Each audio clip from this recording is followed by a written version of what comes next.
I call this meeting to order. It is 6:09 p.m., October 26, 2021. And I guess I jumped ahead of myself. We do have a full quorum here, all 7 of us. And so with that, I'll take additions or modifications to the agenda. I will start on this. I'm looking to table 6.03 BPC communication protocols to our next meeting. And my rationale behind that is, as I started to compile this together, it kind of grew a little bit of scope into more of a kind of a play-by-play as how things happened, which we might need to be able to do as a commission. And seeing how we're going through this grievance process, I want to include that in this. And so until we finish that up, I won't be ready with this communication protocol. So if I could have a second to scratch that from the agenda. Second. Seconded by Commissioner Hart. Any discussion? I'm sorry, can you tell me what item this is? 6.03 BPC communication protocols. Okay. Basically what we discussed last meeting was how the communication, how did the commission responds to requests from the media, how do we get things out to the public, et cetera, et cetera. Yep. So I had a second from Commissioner Hart. All in favor, raise your hand and say aye. Aye. Aye. That passes unanimously. And I will entertain any further amendments or additions to the agenda. Commissioner Grant. Thank you. I would like to add an item, and that is to do a review of the workflow document that we've been maintaining, just to make sure that certain items are on it and that we just are on task with making sure we're moving forward with certain things. So not a full-on discussion, and it'll probably also kind of flow into what our upcoming agendas will be. All right. I second that. Any discussion? All right. All in favor, raise your hand and say aye. Aye. That passes unanimously. That will take the place of the former 6.03 on the agenda. And are there any further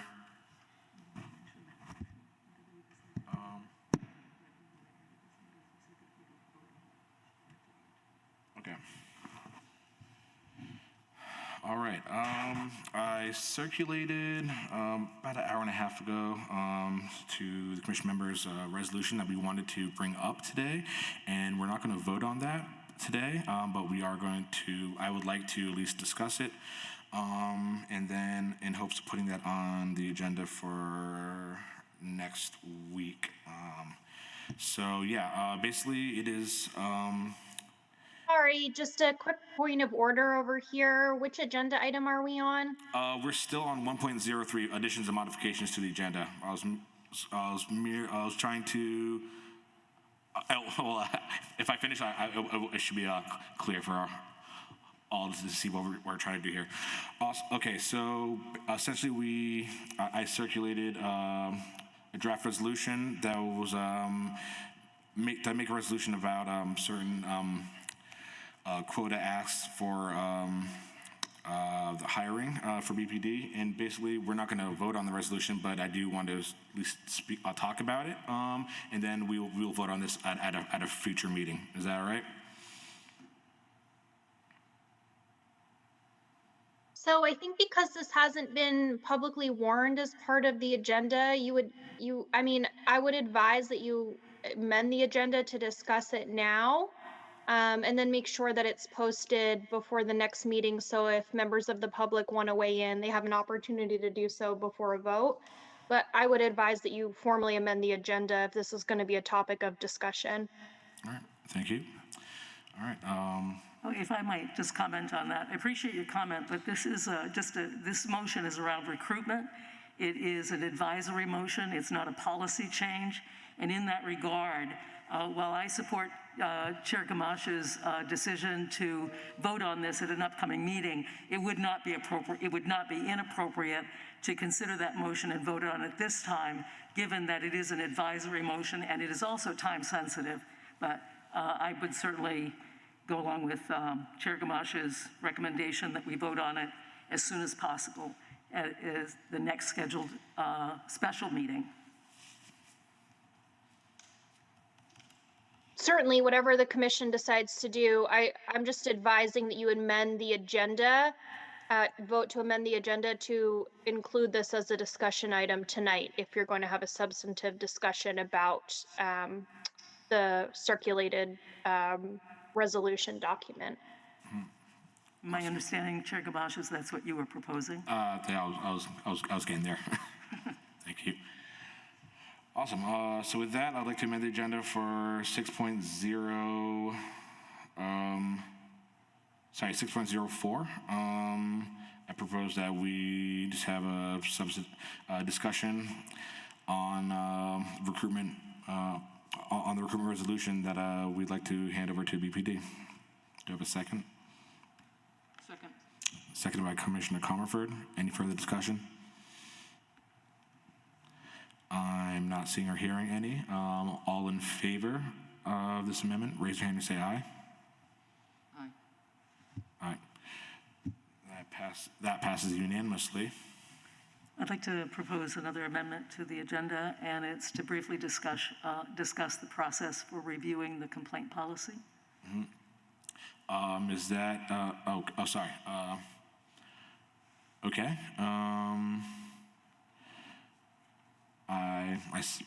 I second that. Any further discussion on this amendment? No. All in favor, raise your hand and please say aye. Aye. That passes unanimously.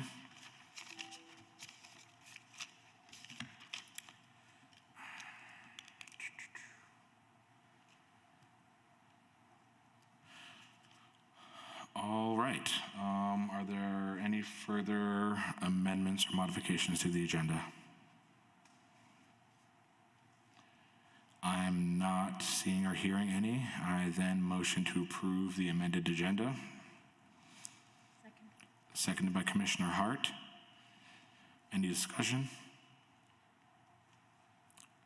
Not seeing or hearing any. All in sorry. I just want to say that I'll abstain because I wasn't at that meeting for the vote. That's for modifications to the agenda. Oh, so sorry. All in favor, raise your hand and say aye. Aye. Aye. That passes unanimously. And moving on to agenda item 2.01, which is approving the minutes from the regular commissioner meeting on the 28th of September 2021. Do I have a second for those? I just want to kind of combine these all together. Approval of the minutes of 9/28/2021 and the approval of the minutes from the special commission meeting on the 6th of October 2021. Do I have a second for approving those minutes? Seconded by Commissioner Grant. Any discussion? None. All in favor, please raise your hand to say aye. That was all in favor, minus Commissioner Seguina, who abstained for not being here for those meetings. Do I need to do a roll call for that then?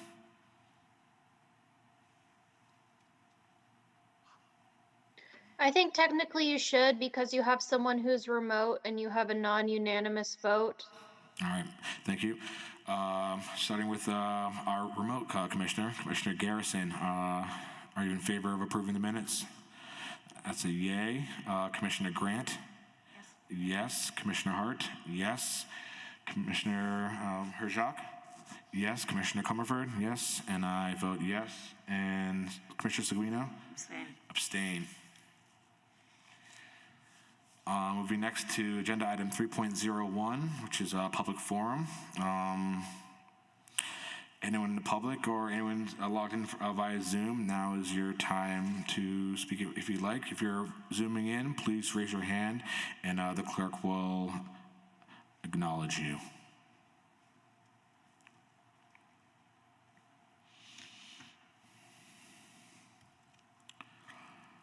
All right, not seeing anybody in Zoom. Commissioner, he just got on. You might want to make that announcement one more time. Brian Corey is actually presenting with us tonight. Oh, okay. Welcome. Anybody in the public that'd like to speak? I'm not seeing or hearing anyone, so that concludes agenda item 3.01, public forum. Seeing how we have Mr. Corey here with us right now, I wonder would you mind starting now, or would you like to wait till 6:30 to start your presentation? Well, thank you, Mr. Chair. I'm happy to go ahead and start my presentation now. I'm at your disposal. All right. With that, then, we will move up the time certain agenda item to right now, 6:20 p.m. Absolutely. Actually.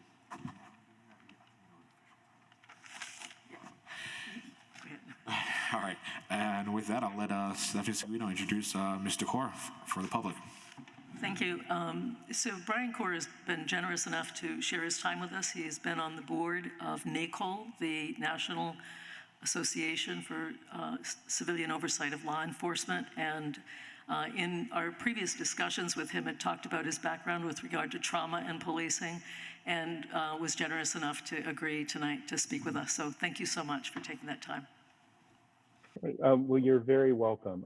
Thank you all for having me. And I have a bunch of slides. I have a couple of videos. I will kind of play it by ear and just see how the time goes, if I can squeeze the videos in or not. But again, I'm very glad to be here. As you've heard, Brian Corr, I actually just finished 9 years on the NACOL board a couple weeks ago. I was the immediate past president, and there's a new president. So I am no longer on the board, but I'm still involved. And my day job is that I am the director of the Civilian Oversight Agency in Cambridge, Massachusetts. So that's where I am right now. And just happy to be a resource, and very glad that your commission is taking the time to learn a bit more about trauma. And I will say that in this presentation, I will say a bit about what trauma is, the sort of definition and some basic understanding, and then talking about the impacts of trauma, kind of the nature of traumatic response. But then I want to talk more about how trauma affects everybody, community members, police officers, people who've been victims of crime, and everyone else. And then a bit about sort of resiliency and what are the protective factors. So, you know, I am not a trained social worker or clinician, but I have done a number of different trainings in trauma and do a lot of work around trauma here in the city, including the city of Cambridge, part of responding to traumatic events that have an impact on the community. So with that, I am going to try to, let's see, this is always fun to do a presentation and try to share my screen at the same time, but let's see if I can make this work. Okay. All right, so hopefully you're seeing my screen, the title slide. Can anyone confirm? Yes, we are. Okay, perfect. All right, thank you. And so as I said, really the goal of this is to provide some information about the nature of trauma and all these other things. And I want to do it in a way where my goal is to kind of push through this and then do Q&A at the end. But if someone has a burning question, please don't hesitate to interrupt me. And I may not be able to see you, so you may have to use your outside voice to let me know. But moving on through the presentation, I do want to say for people attending the meeting in person or watching this later, that this session will include discussion of a range of traumatic incidents, how they affect people, including discussion of violence and death. And some people may find it disturbing. I won't read the whole slide, but do take care of yourself. If you need to step away, turn off the screen, you know, please do that. And, you know, again, I want to make sure people have this. If you need to talk to someone about ideas of self-harm. If someone you know is suicidal, there's a National Suicide Prevention Lifeline at 800-273-8255. And you can also send a text message to the crisis text line at 741-741. Both of those programs are free. They're available 24/7. So please do, if you need to take advantage of that, do so. And with that, let me jump into the presentation. So trauma, what is trauma? It's a word we hear a lot these days. There are a lot of different ways that people talk about things being traumatic, but in this context, I'm going to give you a couple of definitions. So first, I'm going to use the general definition that I've been taught, which is trauma is any event or series of events, it may not be a single event, that shatters an individual's sense of safety in the world and overwhelms their capacity to adapt and cope. And so that can be a range of things. That can be physical, it can be emotional, it can be historical. I'll say a bit more about that. And so traumatic responses, or more specifically, traumatic stress responses, are normal reactions to abnormal circumstances. And I really want to emphasize that because trauma is an absolutely normal human, biological, evolutionary response. It's a reaction to abnormal circumstances. And those reactions can vary greatly. Again, I'll say more about this, but they are very much influenced by a person's background, their sociocultural history.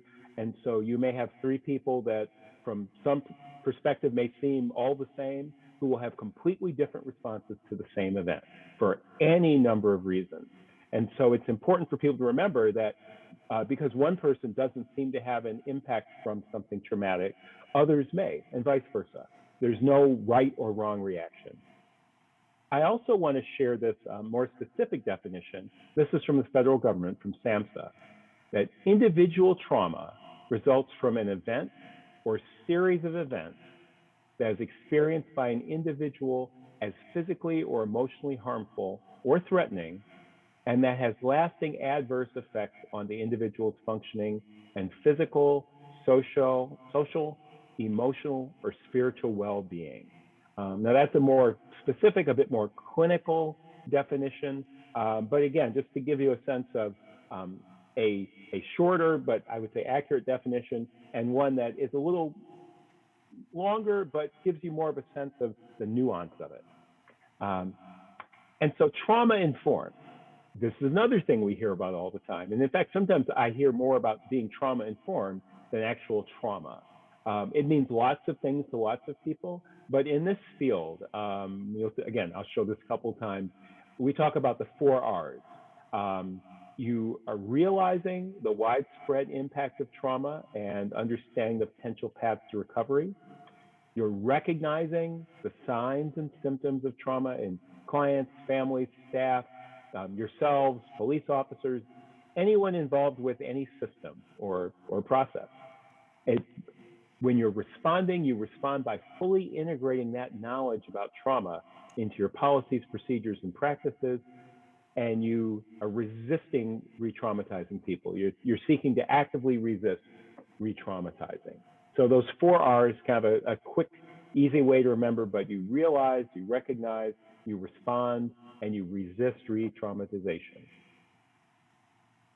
So again, we've talked a little bit about individual trauma. There are these much broader categories of trauma, and these are all very real and have a real impact. Interpersonal trauma is often what people think about if they can go beyond physical trauma. There are definitely people who think of trauma as you got hurt, you're bleeding, your arm is broken. That's traumatic for most people. But there's also interpersonal trauma that can happen physically, it can happen emotionally. Terrorism and mass casualty events. Living in Cambridge, when the Boston Marathon bombing happened, it was right across the river. The people who were convicted, guilty of the bombing, were from Cambridge. Cambridge officers were involved in the shootout, very traumatic sort of terrorist mass casualty event. I would also say that for many, many people, the COVID-19 pandemic is a long-term, slow motion mass casualty event, and it's traumatic, and that's part of why we're seeing so many societal disruptions, in addition to economic and political effects. Again, I won't read all these boxes and go on about them, but human-made and natural disasters, oppression and marginalization, and historical and community trauma. I really want to lift those up because people often think, well, they're terrible things, they're wrong, they're immoral, but these are truly types of trauma, and they're types of trauma that people experience, that they pass on generation to generation through stories, through lived experience. And then, of course, vicarious trauma. Again, people are more familiar with this. This very often affects people in what you can call helping professions: doctors, social workers, teachers, police officers, firefighters, EMTs, people that work in civilian oversight as professionals. All of these people can experience vicarious trauma. And again, I'll talk more about why that impacts different people differently. Some of the specific experiences, and this is not an exhaustive list, but again, to give you a sense, things that people may go through: abuse, physical, sexual, and emotional; childhood neglect. I think people involved in social work and caring for young people often recognize that neglect is seriously traumatic for most people, but it may not be thought of that way. If someone was neglected, it's too bad, but it can have a huge impact. Substance abuse in a family setting, sudden unexplained separation from a loved one, whether by death, divorce, other things, war, poverty. Poverty is an experience that can be deeply traumatic for many people, although not for all. Racism, discrimination, and oppression, and of course, violence in the community, war, or terrorism.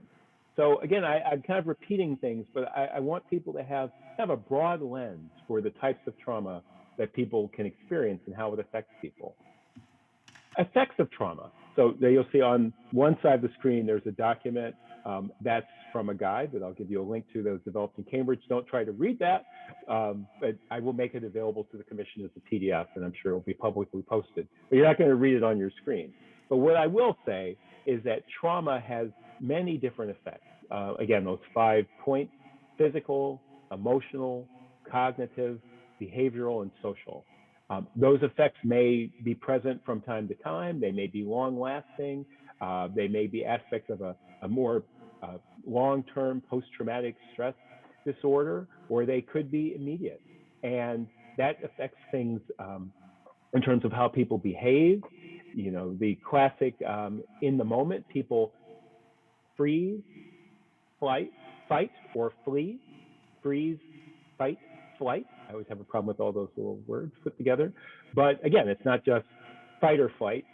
The first thing is to freeze. And all of these have biological reasons behind them, which I won't get into. That's a whole other training. I can do some of that. There are people who are excellent at that. But things that can be affected include, people not seeming present, people dissociating, people having behaviors that don't seem to make sense in the moment. They behave in a way that seems out of proportion, or they may behave in a way that seems numb.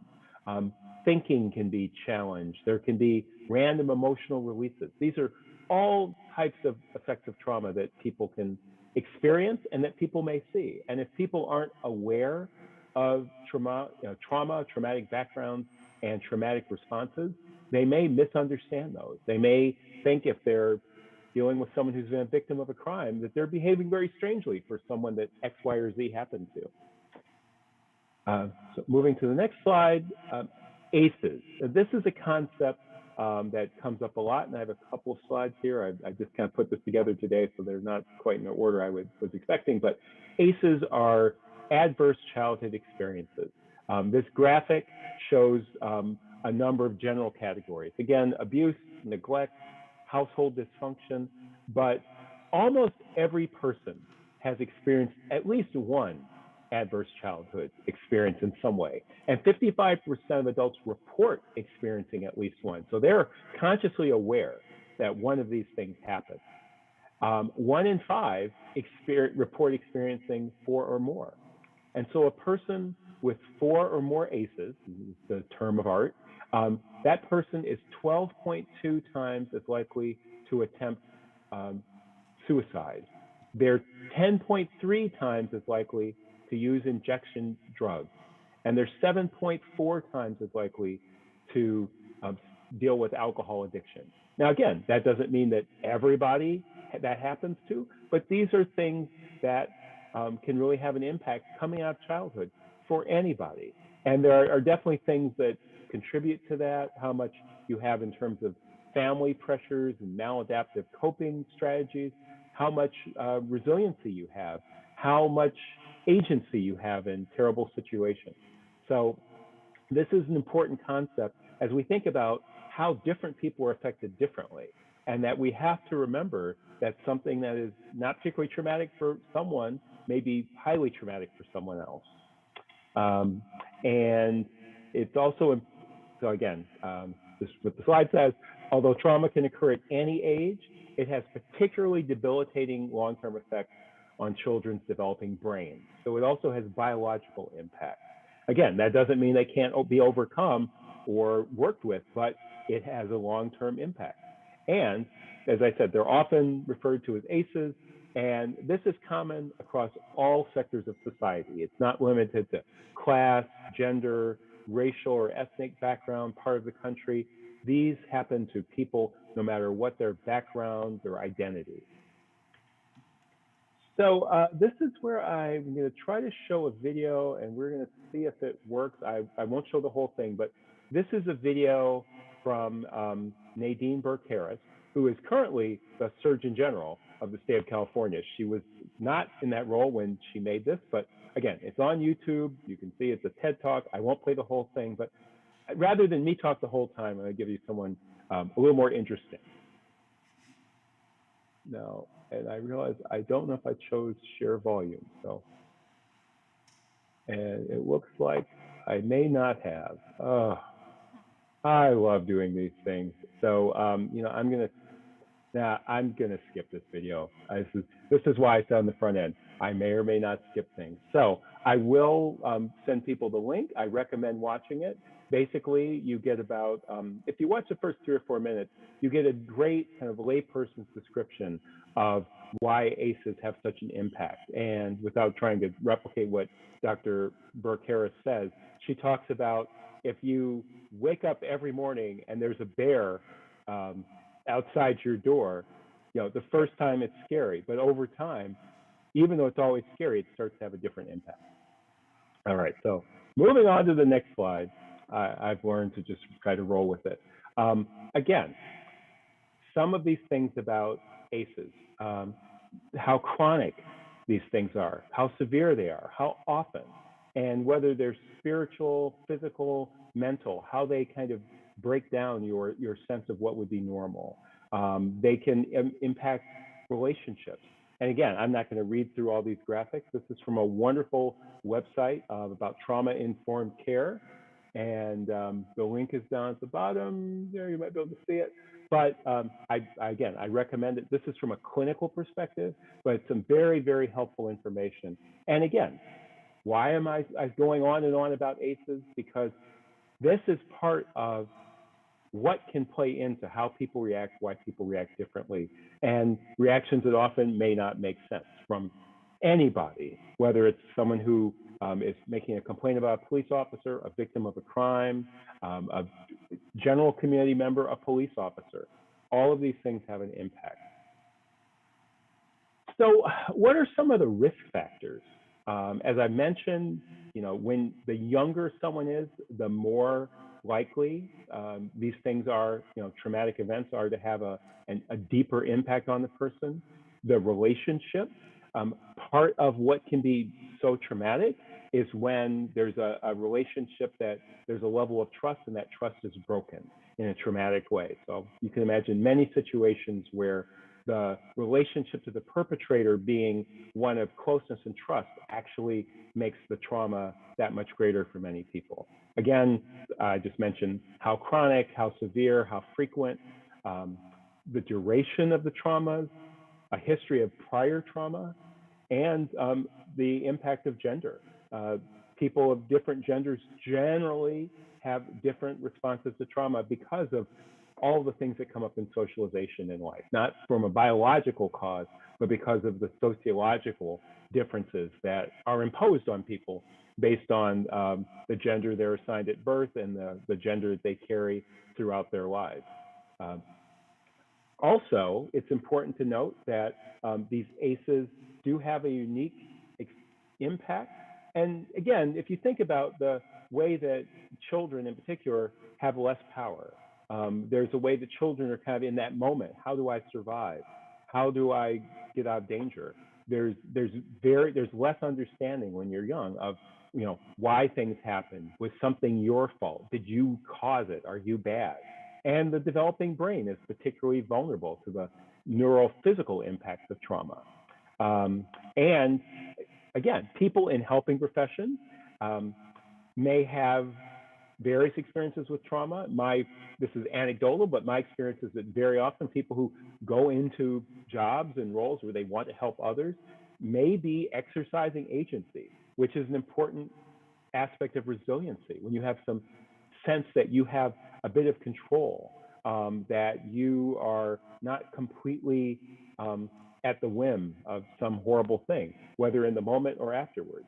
And again, because of you're being the police commission, and you both are the commission for the police department and exert that civilian oversight role, trauma affects oversight practitioners and police officers. And again, all of those types of trauma, including vicarious trauma. The good news is that there are protective factors. As I mentioned again, agency, that ability to take action on your behalf or on someone else's behalf. Maybe you're not the actual victim of a traumatic event, but you're a witness, you're present, you're nearby. The sense of agency makes a difference. The level and quality of external support, that you really have people that listen to you, that take care of you, that as soon as possible help restore that sense of safety, to give you back that sense that's been shattered by the traumatic event, providing that stability, knowing what's going to happen next, not feeling like you're just in some process or some system where you don't know, you're just waiting. I mean, many of us have had experiences in, say, an emergency room where you're just waiting. You don't know when someone's going to talk to you. You don't know when someone's going to help you. You don't know what's actually going on with you, perhaps. And so that's a hard thing to deal with. And having those opportunities to exercise agency, thinking about someone who's experienced a traumatic event and you're working to help them, whether it's investigating a crime that was perpetrated against that person or something else, doing your best to provide opportunities for that person to exercise agency. And this can be small things. If you're interviewing someone after a traumatic event, where would you like to sit? You know, is this a good room? What, you know, offering people options, giving people just that bit of sense that they have agency. And then of course their pre-existing internal capacity, which is built on a whole range of things, but really comes about from that innate sense, those experiences, and the ability that just varies from person to person for reasons we don't know. Just like every child seems to be born with a personality, people have their own pre-existing internal capacity. All right, so let me keep going here because I'm making good progress, probably because I didn't get to show that video.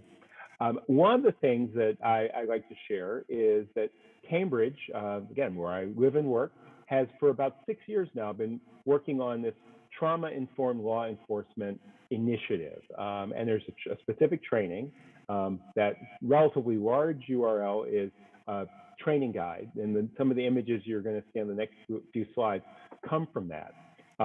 So in that guide, there's this whole explanation of why train police on trauma. And I think a lot of people might think, well, of course, we should train police on trauma so they understand how they traumatize people, so they understand how people they deal with may already be traumatized. And that's important, but it's also important for police officers to understand how trauma has an impact on them.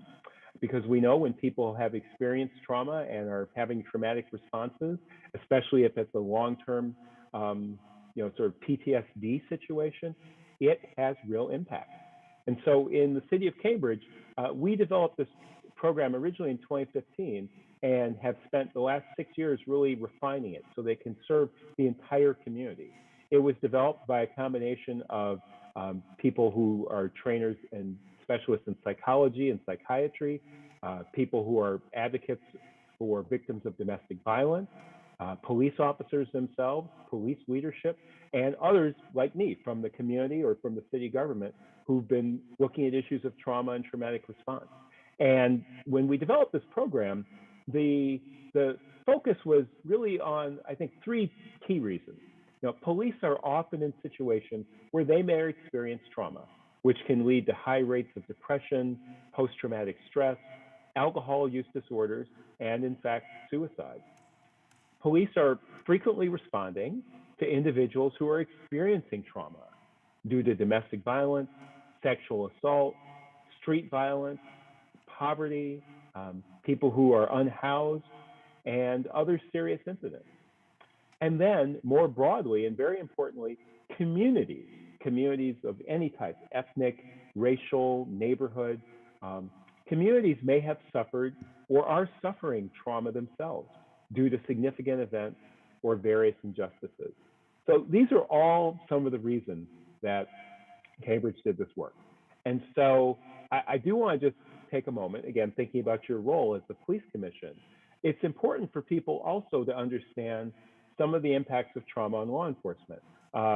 Working with law enforcement, we know that often, general things sound good, but police officers want facts. They want statistics. And so these specific things, they all have references, but there's a higher risk for sudden cardiac death.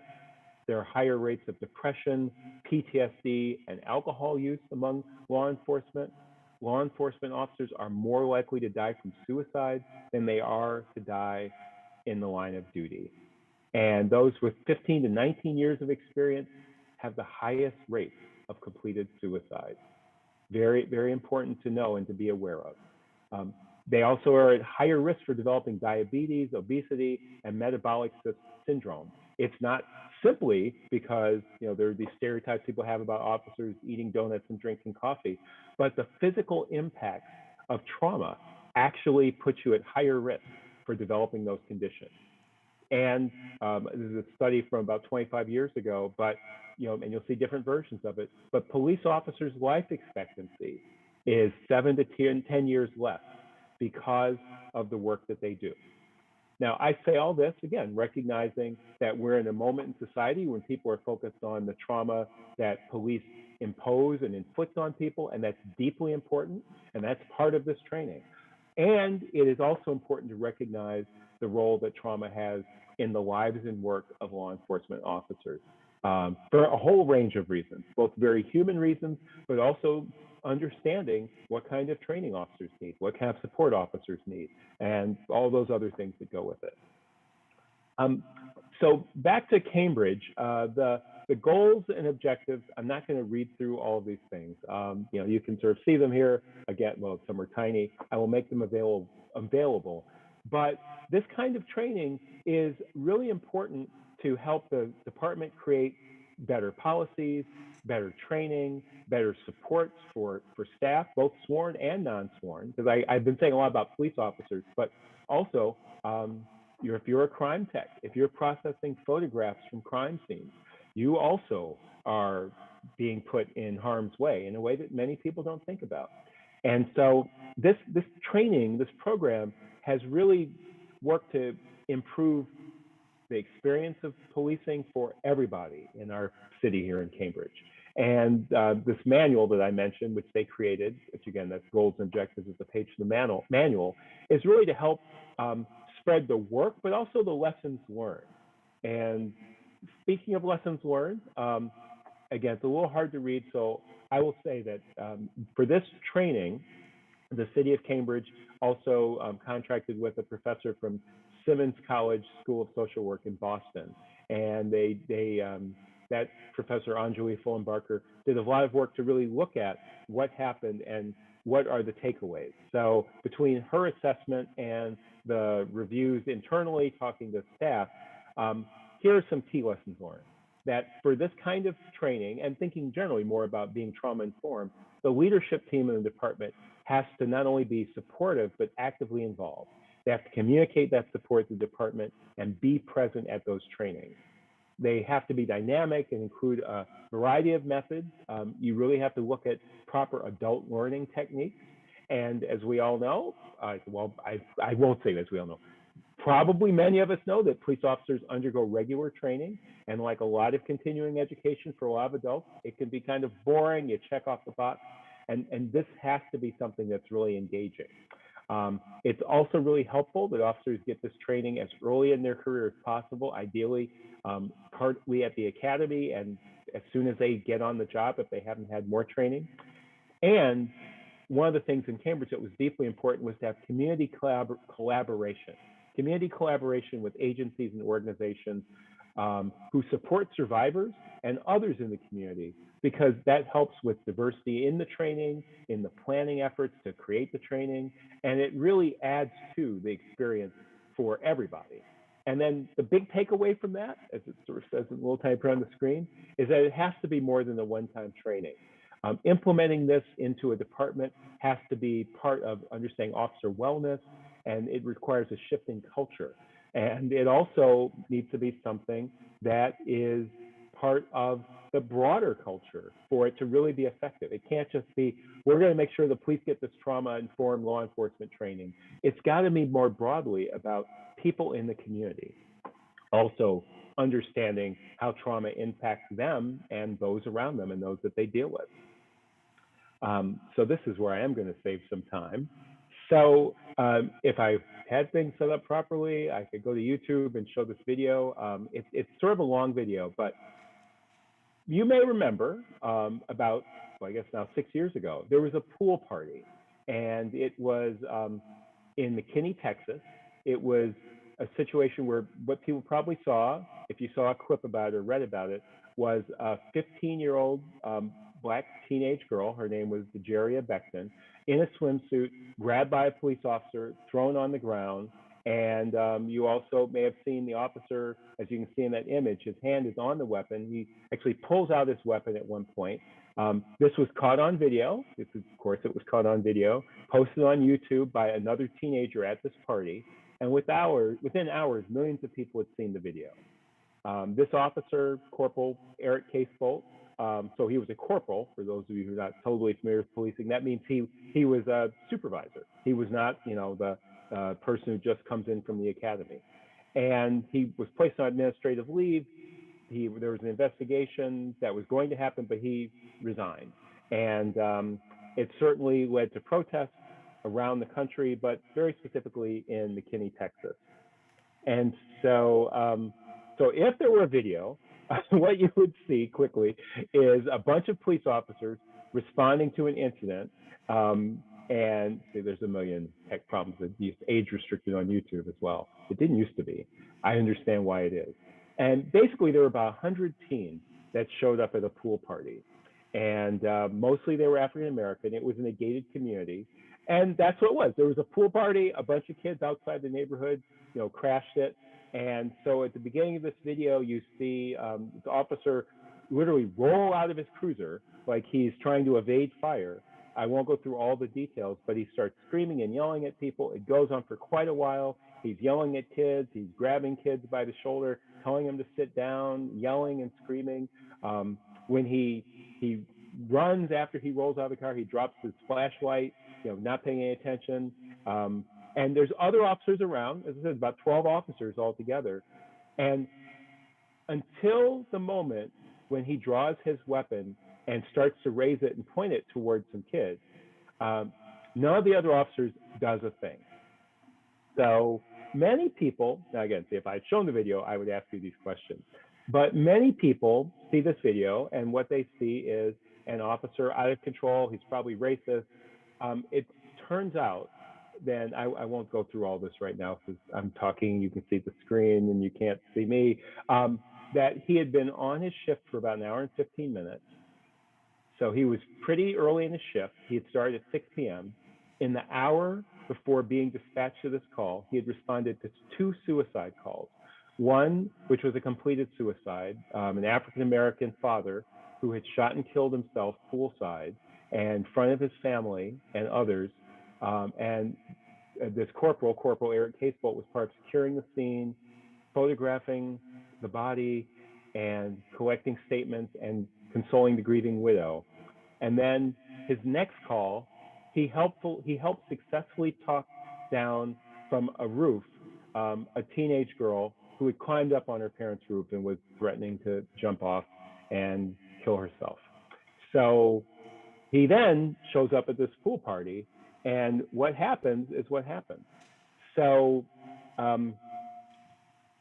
yeah, I've jumped to the next slide. Actually, I'm going to go back for just a moment.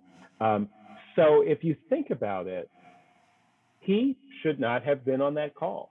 After the first call on his shift, he should have been taken off duty for all sorts of reasons, but he wasn't. He went to another call and then another call. So it's not to absolve him of blame. It's not to say that he didn't do things that were absolutely wrong. And it's to say that the department that was trauma informed would have had policies in place so that someone who had just experienced what he had would not then go to call after call after call. And this is part of being a trauma-informed law enforcement agency.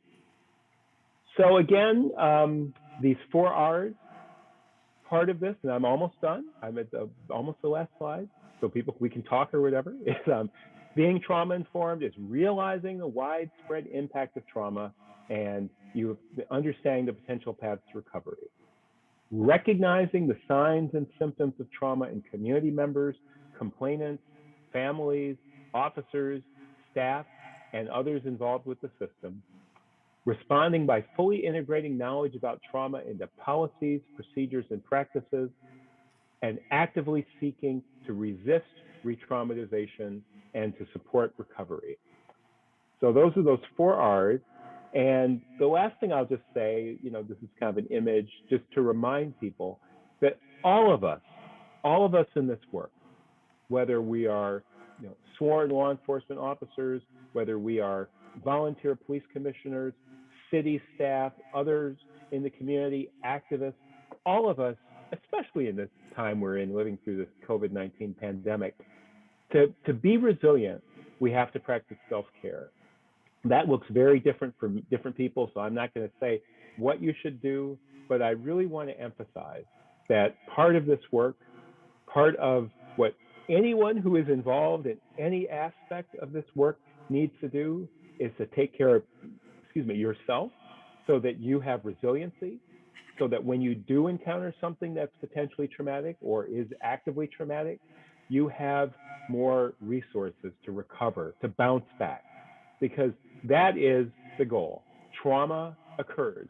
Trauma has occurred, trauma will occur, but our ability to bounce back, our ability to take care of ourselves and to take care of others and to see the impacts of trauma in others and respond appropriately is vitally important for everyone in this work. So with that, I'm just going to put this last slide. I don't know why. I figured you probably have my email address. You can reach me. You can find me. But with that, I'm going to end the slideshow and go back to normal Zoom view. Okay, we are back, and so I am now at your disposal to discuss, answer questions, or listen to you talk about it as long as you would like. I hope that was helpful. I know it was a lot, and I blew off my videos, so I can share that with people as well. But again, just really appreciate the opportunity to present to you, and look forward to questions, comments, thoughts. The floor is open for commissioners to ask questions. Thank you so much for that. That was really great. Would you be able to send us that PowerPoint, and would that be appropriate for us to post it on board docs for the community to see? Absolutely. In fact, I already made a PDF. It's a little weird because it's got those videos in there and you can't, but they may even have the links. I'm not sure, but yes, I'm absolutely happy to send that to you, and it's totally appropriate for you to post it as I've shared it in a public meeting.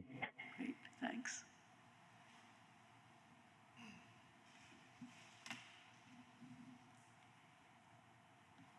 Thank you very much. Just make sure you speak in the mic so he can hear you. I don't think either mic is on. It is. It's on? Okay. Thank you very much. So it sounds. You're welcome. Go ahead. He said you're welcome. Start again. It sounds like, in a way, what you're saying is that there's at minimum a kind of a two-pronged approach. One is being consistent with accountability with the police around issues that they should be accountable to. The other part of what you're saying is that it's also really important to continue to build the resiliency and the resources of individual police officers through kind of a wellness approach. Would that be fair? Let's see. I would say it's fair. I don't know if that's everything I said, but I would say that that is accurate. And I think, and this is my personal opinion from the work I've done in Cambridge and other places, not everything can be explained by traumatic response, but I'd say a lot of times when you see these videos and you watch and you're thinking, what was that officer thinking? In many cases, there are aspects of trauma and traumatic response involved in that. And that's also true for many people who are engaged with the police. In fact, it's often more true that police officers are not understanding, why is this person reacting this way? Why aren't they following my commands? Why are they doing these strange things? Again, it doesn't mean that thinking someone has experienced trauma is a free pass for anybody, but it can help you understand what the person is going through, but also how that person might respond and how to effectively work with that person. And so the same is true with police officers. And I think if you think about line supervisors and internal affairs, part of that is understanding what are the aspects of trauma that have an impact. And hopefully it's not after some terrible event, but that you're doing that work on wellness all the time. You're working to ensure officers are as well and healthy as they can be for themselves and for the community that they serve.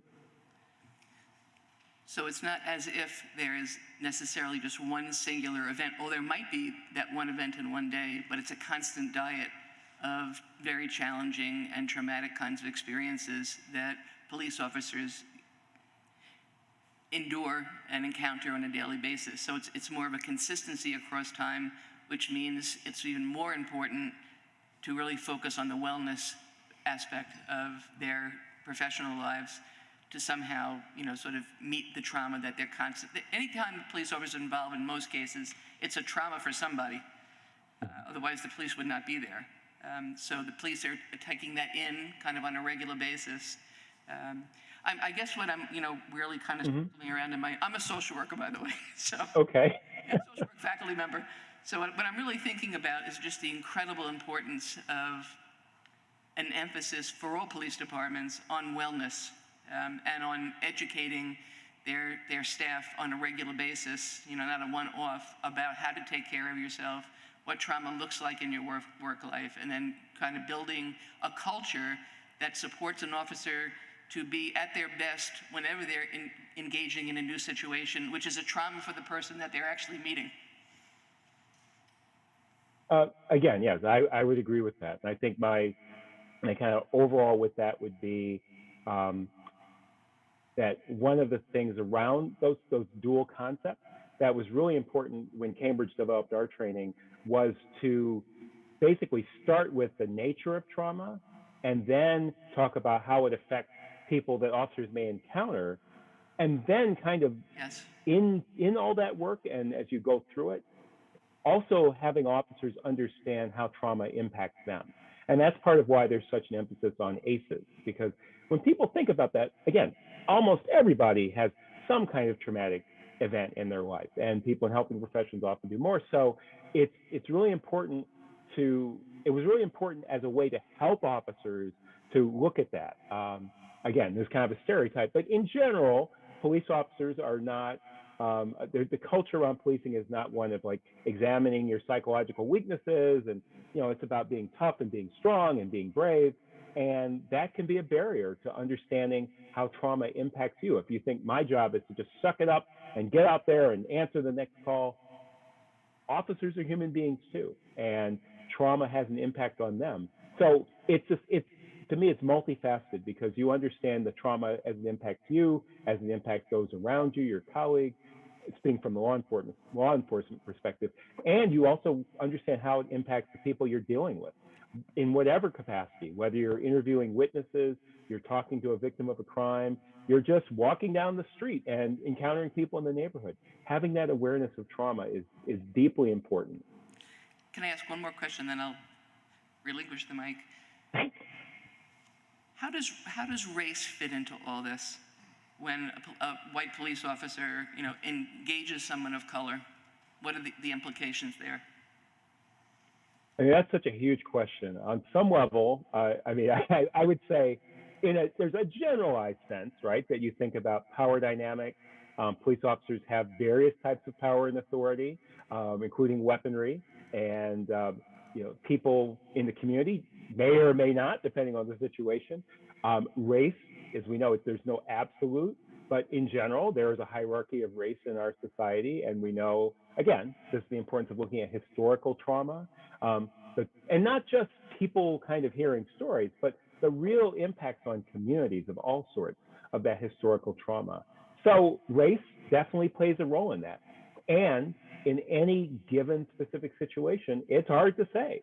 If I'm having an interaction with a specific police officer who's white, what exactly does that look like? Does that mean that by definition I'm being oppressed? It's hard to say. So there's the general perspective, which is absolutely true, and at the same time, we have to be very conscious that each individual situation is individual, and that's challenging, right? It's like implicit bias. It's there, it's real, it's not an excuse for anything, but we have to find ways to mitigate it. And you don't know in any single encounter, you can't see inside people's heads, but we know general trends, and we have to be aware of that, because even if we approach something with all the best intentions, we also have to be conscious of the impact of our approach and what we're doing on the people we're interacting with. Okay, I'm sorry. I have long-winded answers to all your questions. I'm sorry. No, thank you so much. Appreciate it. Awesome. You're welcome. I believe Shireen's next with a question, followed by Chief Murad. Hi, Brian. Thank you for giving us your time this evening. What I'm wondering about is your experience in NACOL and trauma-informed civilian oversight. So, for example, and forgive me if you said this, but I've been digesting a lot of this, and so trying to play catch-up with the trauma guide in Cambridge that you have. Is that aimed at, who is the audience for that? That's actually, so that's a guide based on the training that was developed, and it's a guide for communities that want to develop their own trauma-informed law enforcement training. So it talks about the process, the history, the components of the training, the lessons learned. So I think it's about, I just actually had it up. It is, how many, 20, it's 36 pages, including appendices. And some of that's some of those appendices are about the assessment that was done by Professor Fulham Barker. So is that a good jumping off point for a group like ourselves, a civilian oversight, civilian volunteers, just looking at this issue and trying to be more informed in how we approach what we're doing?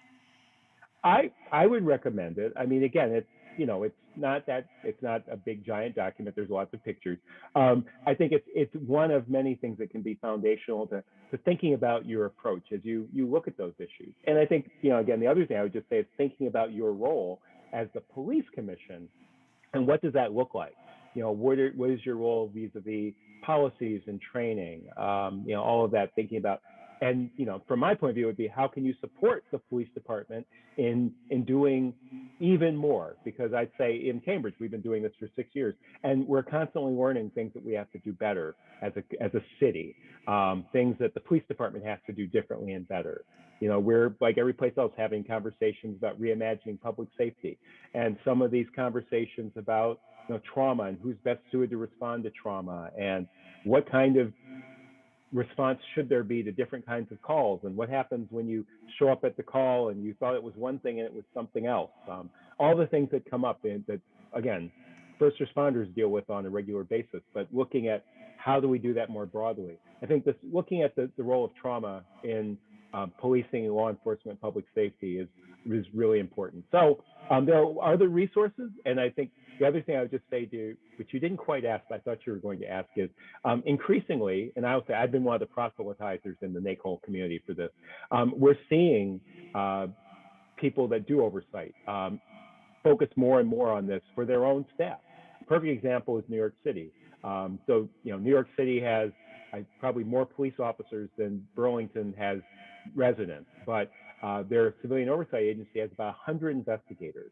And so, you know, they've gotten multiple trainings on trauma-informed investigation, on trauma-informed care for themselves. I've gone down to do a training for their staff on trauma. So again, they're a big, huge outfit, but that recognition that within civilian oversight, we need to understand how trauma affects us, how it affects complainants, how it affects witnesses, and how it affects police officers. If we don't, we're doing everyone a disservice. Yeah, thank you.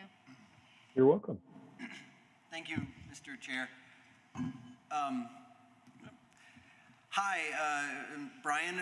We actually met in Detroit in 2019. Yes. Presentation, had a great conversation about what was going on in Cambridge, and including some of the stuff that you've just alluded to. I guess one of the challenges, and for you know, somebody who knows Russian lit, the issue is that all unhappy families are unhappy in their own way, right? So how do we determine who's got trauma from what? And then the second question, which you alluded to in your previous remarks just now, is who's best to respond?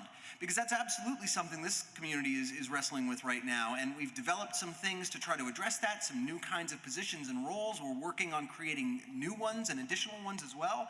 But how do we identify whose trauma is appropriate for which kind of response? And I think that's a challenge. Obviously, just learning about it at all expands everybody's understanding of it, and it has to be the starting point. But what comes next, if you have any insights into that?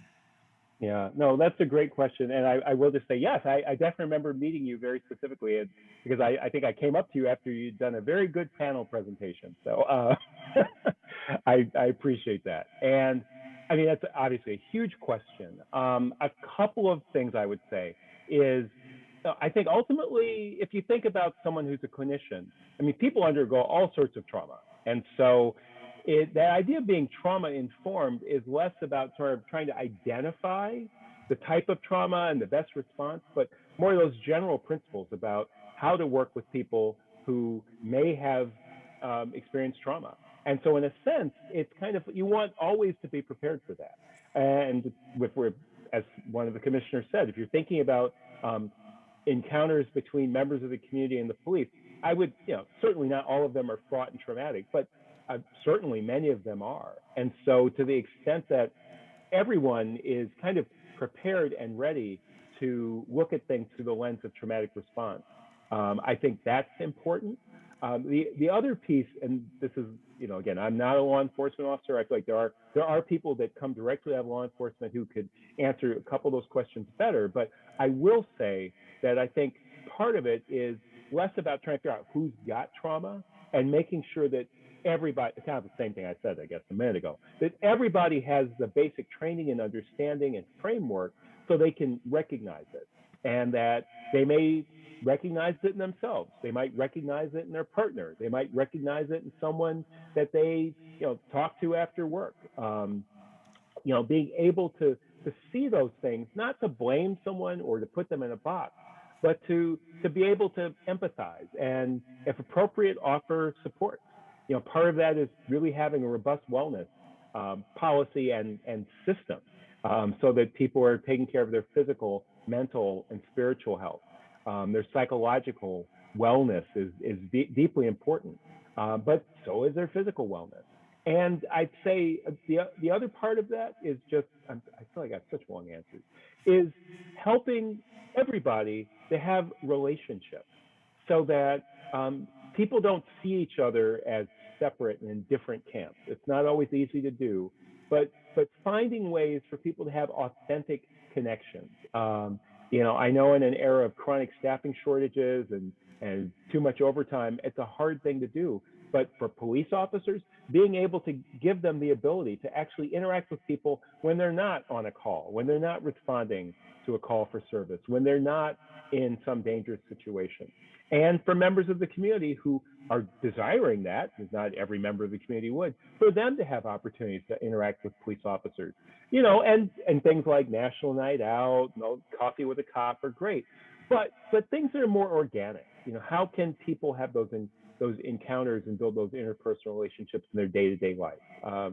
Because otherwise, there can be real isolation and misunderstanding. And then if you build that on a foundation of people with unaddressed trauma from all different aspects, it's very, very challenging. So not totally specific, but long answer to your question, Chief. Thank you very much.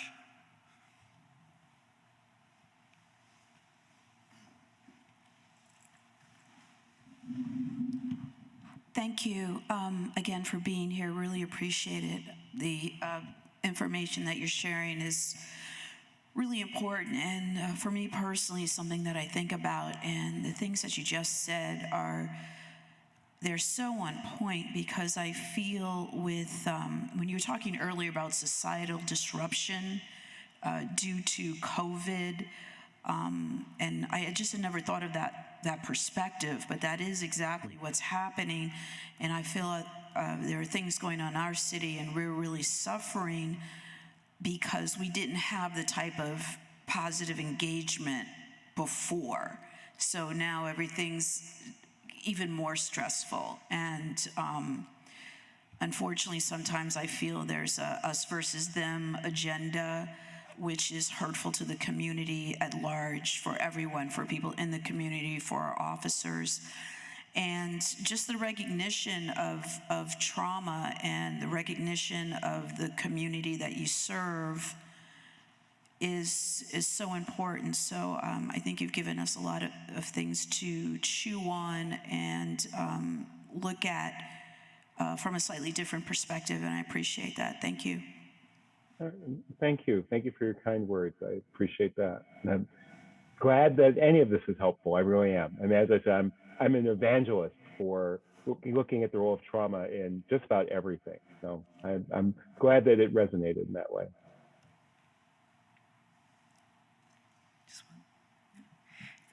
Thank you, Brian. I want to see if I can connect some dots for us.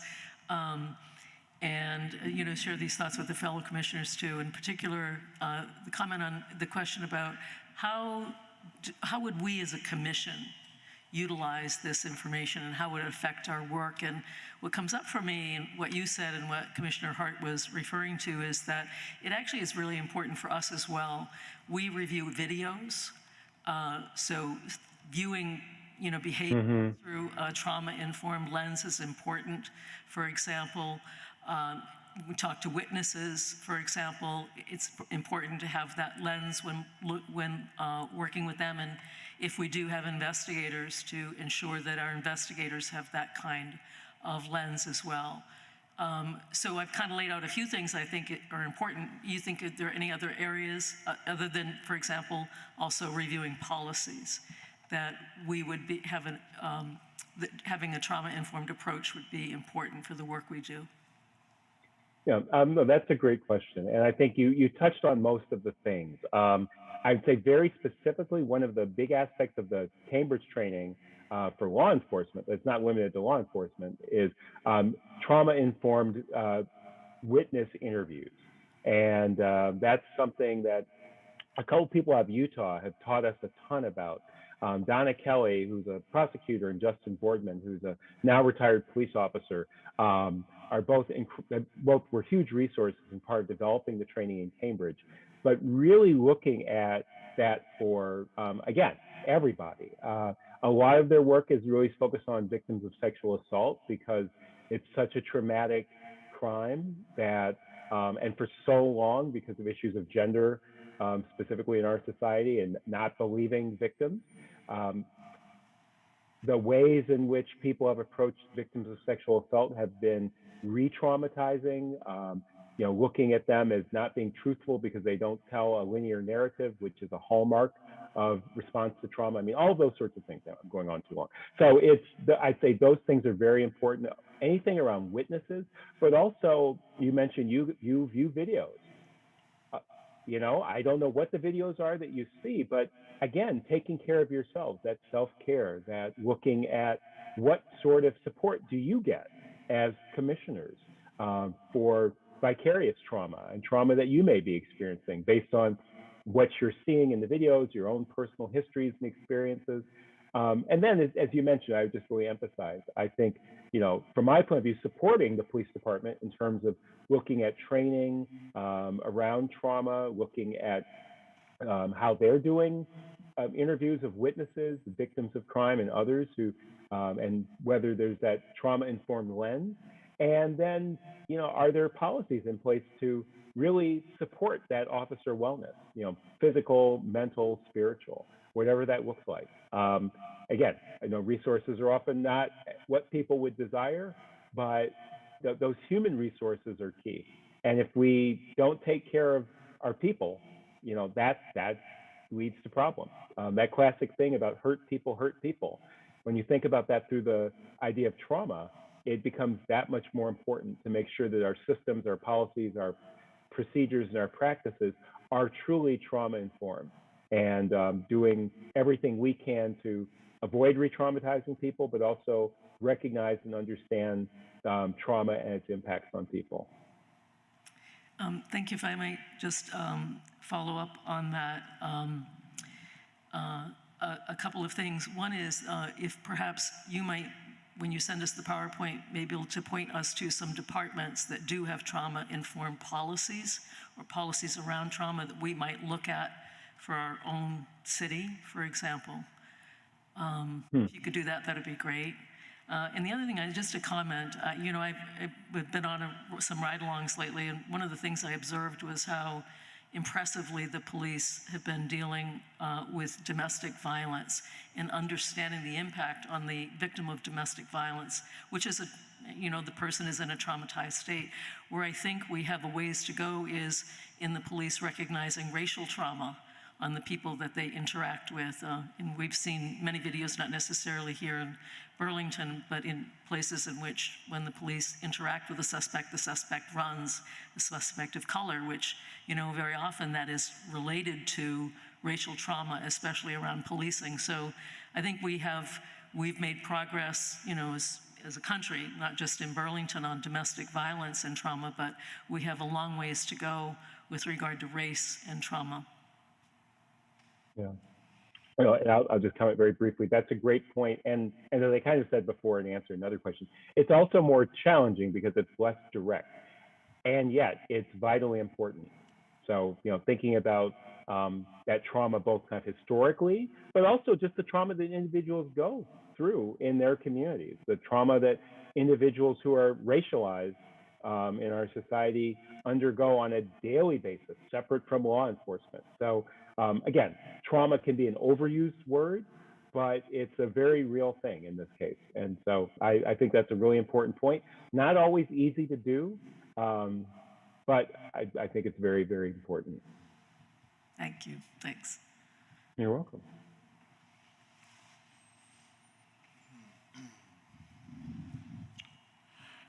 Any further questions for Mr. Kaur while we have him here with us? Not seeing or hearing any. Brian, thank you so much for this. This is extremely informative. And I know with some of the things you said here, I will be revisiting a lot of our policies here and try to get them more in tune with trauma-informed policing moving forward. So thank you very much. And I know we'll certainly reach out to you if we have any further questions or ever need your help. But thank you so much for this. Really appreciate it. You're very, very welcome. I'm very glad to do it. And again, I will follow up with the PowerPoint. I will search for some of those policies. I don't know if they have off the top of my head. And, look forward to working with you again in the future. I really appreciate the fact that you do this work and that you're really trying to reach out for effective practices, best practices, different ways of looking at things. So thank you for inviting me, and I hope you have a good rest of your meeting. Thank you, Mark. Awesome. Thank you. Have a great night. Thank you.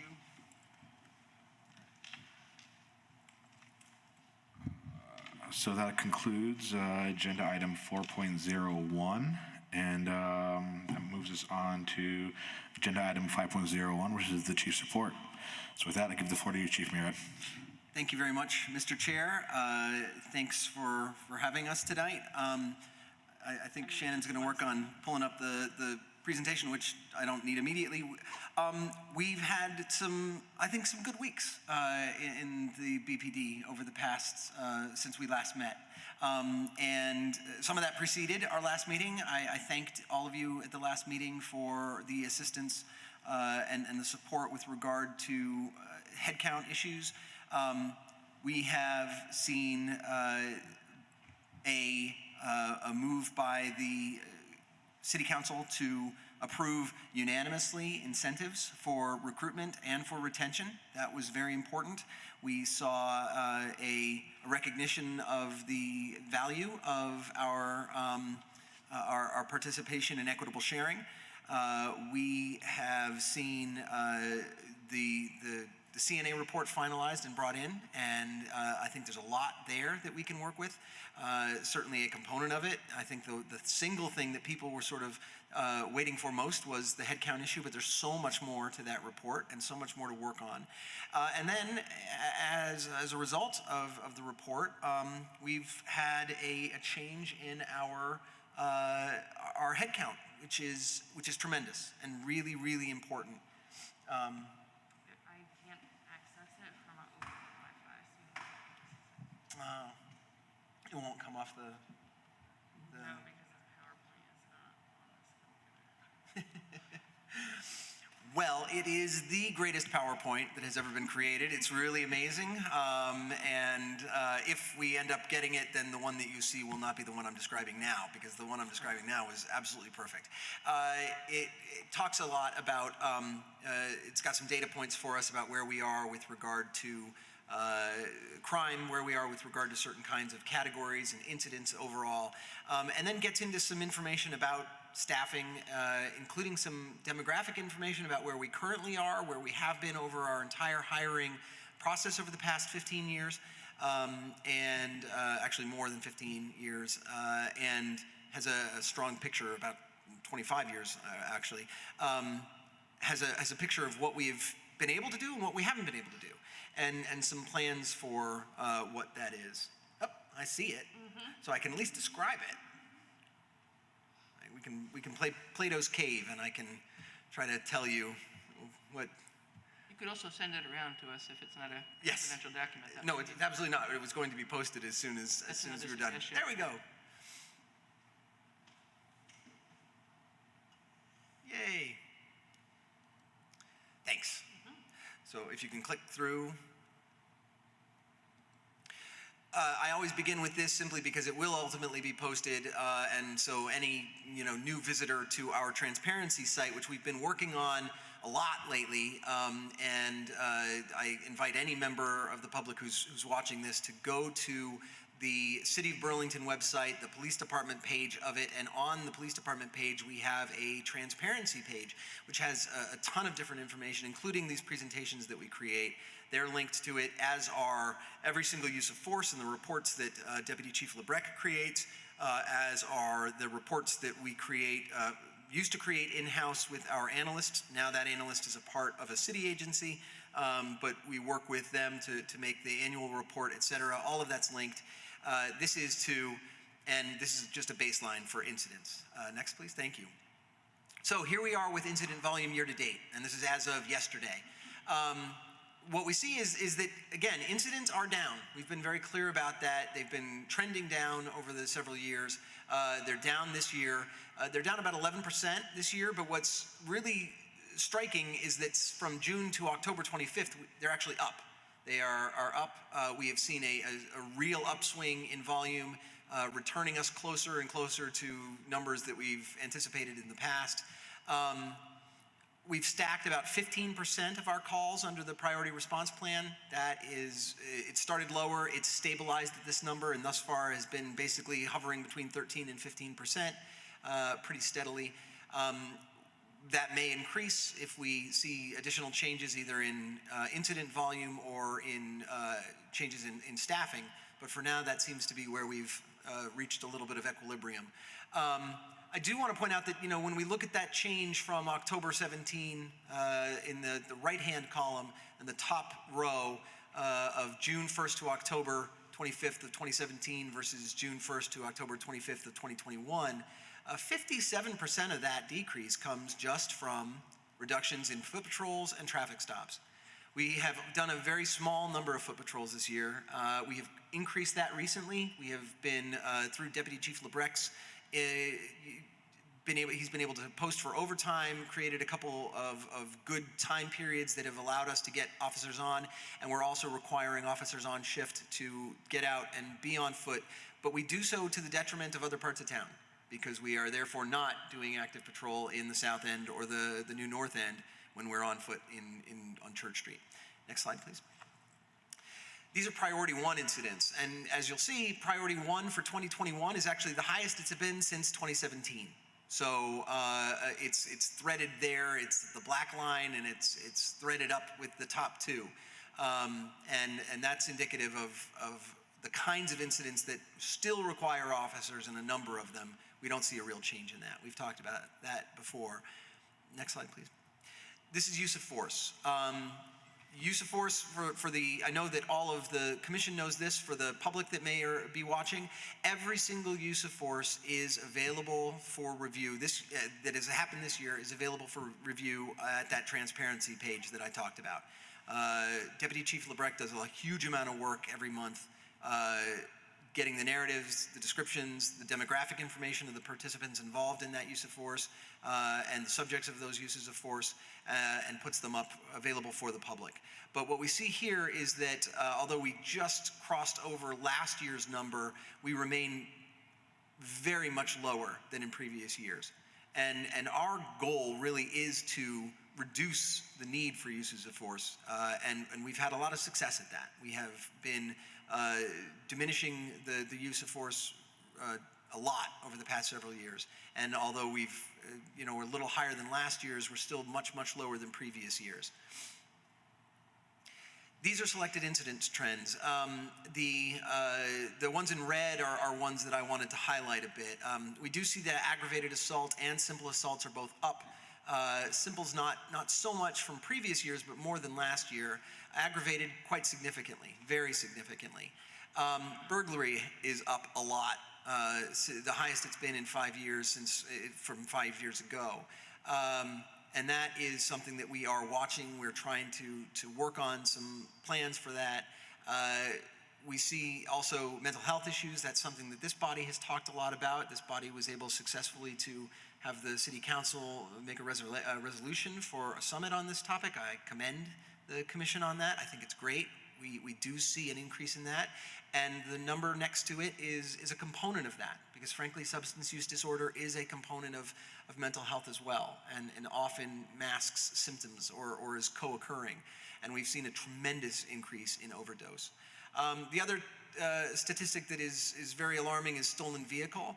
I am cautiously optimistic that we are going to see that number start to slow down, and that's because a location where significant numbers of stolen vehicles have been brought is being addressed, and that is the Sears Lane encampment, and I think we're going to see that number change.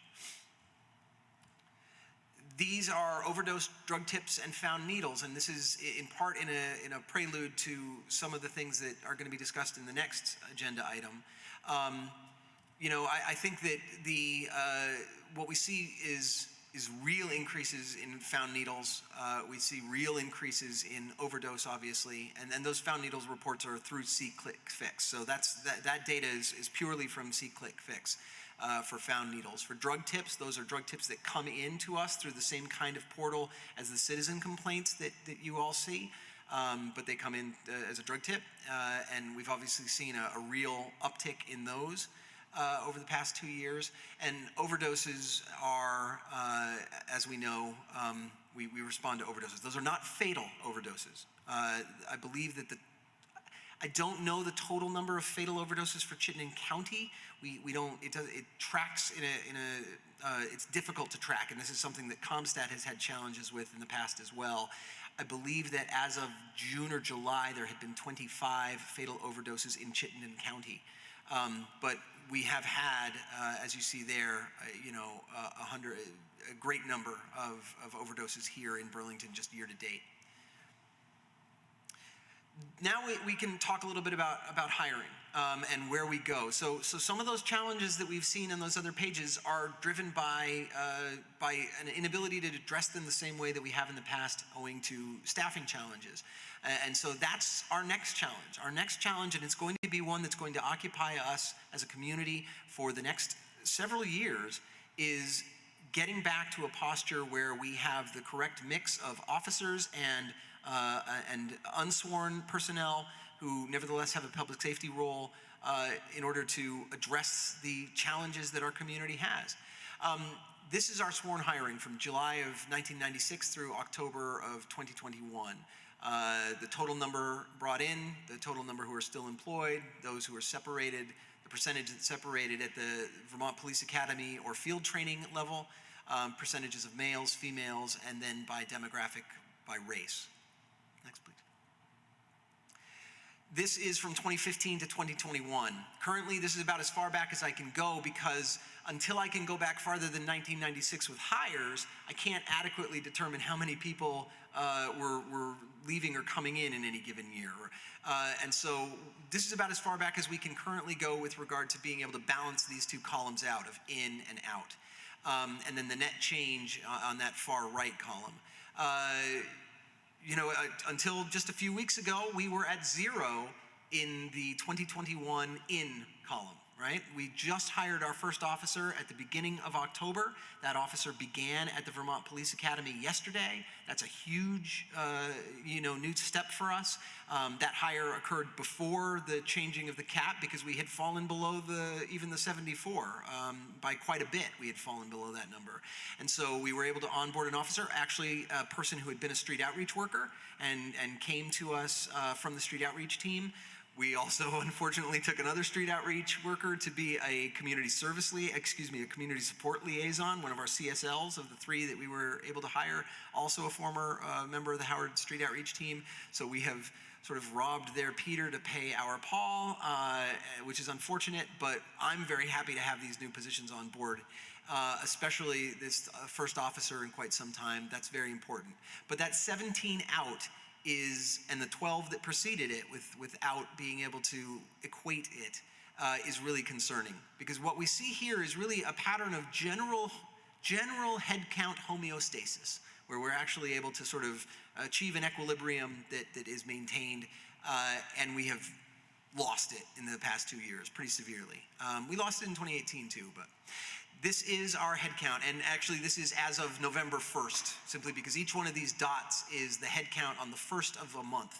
And you see that it bounces around. It oftentimes those steep upticks coincide with onboarding recruits for the police academy, which traditionally has a class that begins in February and traditionally has a class that begins in August, and normally we hire in January and hire in July in order to get officers into pre-basic training here with us before we send them down to the police academy. But there's also bumps that we see with regard to lateral officers who've come from other localities in the state or other states and have been officers previously. That obviously drops off pretty precipitously starting in June of last year. But we have that uptick, and that in that uptick is a little bit of hope. We're not going to see that uptick for long. That's the one uptick we have, and we will lose officers before we are able to bring more on board in time. Hopefully, knock on wood, we will bring officers on board for the Winter Police Academy. Normally, as I said, it begins in February. This year, because there's an October Academy, which is unusual, the next one will probably begin in March, maybe April. We're very hopeful to be able to have officers in that academy and that will be an uptick. But I fully anticipate losing other officers in the meantime. And I believe that we will probably lose somewhere between 8 and 10 prior to next summer, if not potentially more. Bringing in new officers is going to be the key to that, whether those are new recruit officers for academy classes or whether it is laterals who we can hopefully entice with a combination of those incentives that the city council approved, a combination of what we're doing here as a city, how we're working together and doing innovative and new things, and then just the selling point that is Vermont and Burlington, Vermont, which I still feel every time I go out on the bike path or look at the lake or stroll on Church Street. Next slide, please.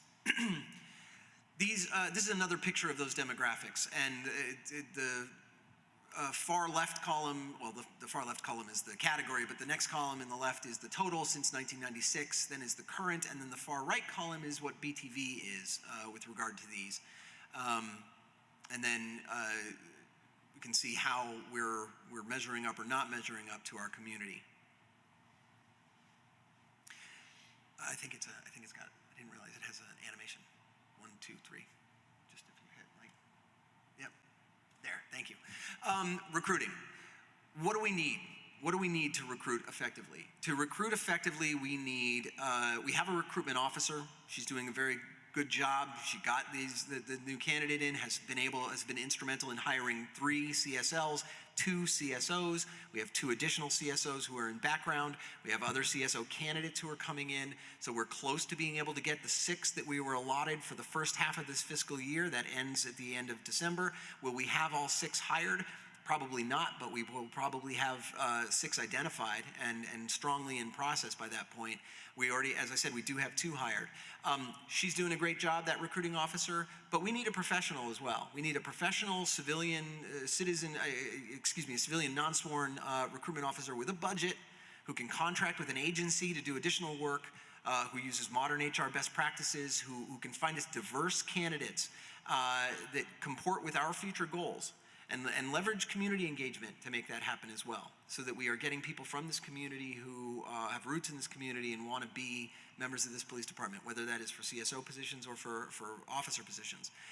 To do that, you've got to have somebody in graphics who's capable of taking and making video, photos, graphics, and is capable of making social media and printed collateral material that is in support of both that recruitment goal and then the final goal, which is a PIO and communications role, which is recommended by the CNA report. A strategic communicator who has media contacts, can do media requests, and can also deal with shaping internal and external communications and messaging campaigns. All 3 of these positions work together, have to support one another. That's the only way you get a really functional, full-fledged recruitment capacity to be able to get us, if you can click back a couple, Shannon, one more, thank you, that one. Yeah, that is a huge, huge cliff. And for us to get back to where just below where it was, is we've never been able to do that and maintain those numbers. We bring in 6 at a time in some instances, usually fewer, but sometimes 6 at a time. We don't maintain all those 6. Some of them drop out of the academy or the field training experience. We lose other officers in the meantime. For us to be able to climb that high over the next 3, 4, 7 years is going to require a different kind of effort than we have ever had with regard to recruitment. And that includes a number of other things other than those positions. And one more, please. Thank you. And actually, click again. I guess these are, one more. One more? Yeah, thank you. I didn't realize there were animations on it. So here are some things. We're working with the 30 by 30 plan, which is, we were a very early adopter of that, signed up among the first agencies in the state to sign up for that. The goal is to have 30% women recruits by 2030. we have done a very good job of recruiting females over the past several years. So on that previous slide, it showed you that our numbers are a little below 20%, but in the past several years, it's been in the high 20s for recruiting women. I don't know where we are with retention right now. We've lost a few of those women as we've lost others as well. But that is definitely a goal. We have those $15,000 incentives for new recruits and lateral hires.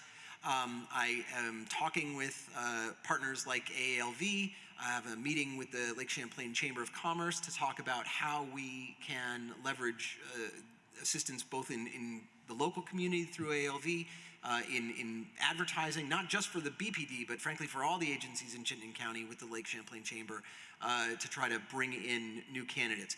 Right now, Vermont is stealing from itself. I mentioned robbing Peter to pay Paul with regard to the Howard Center, but Vermont is doing that left and right with regard to law enforcement. I am going to be losing a number of officers to the Vermont State Police when the Vermont State Police does its academy in March.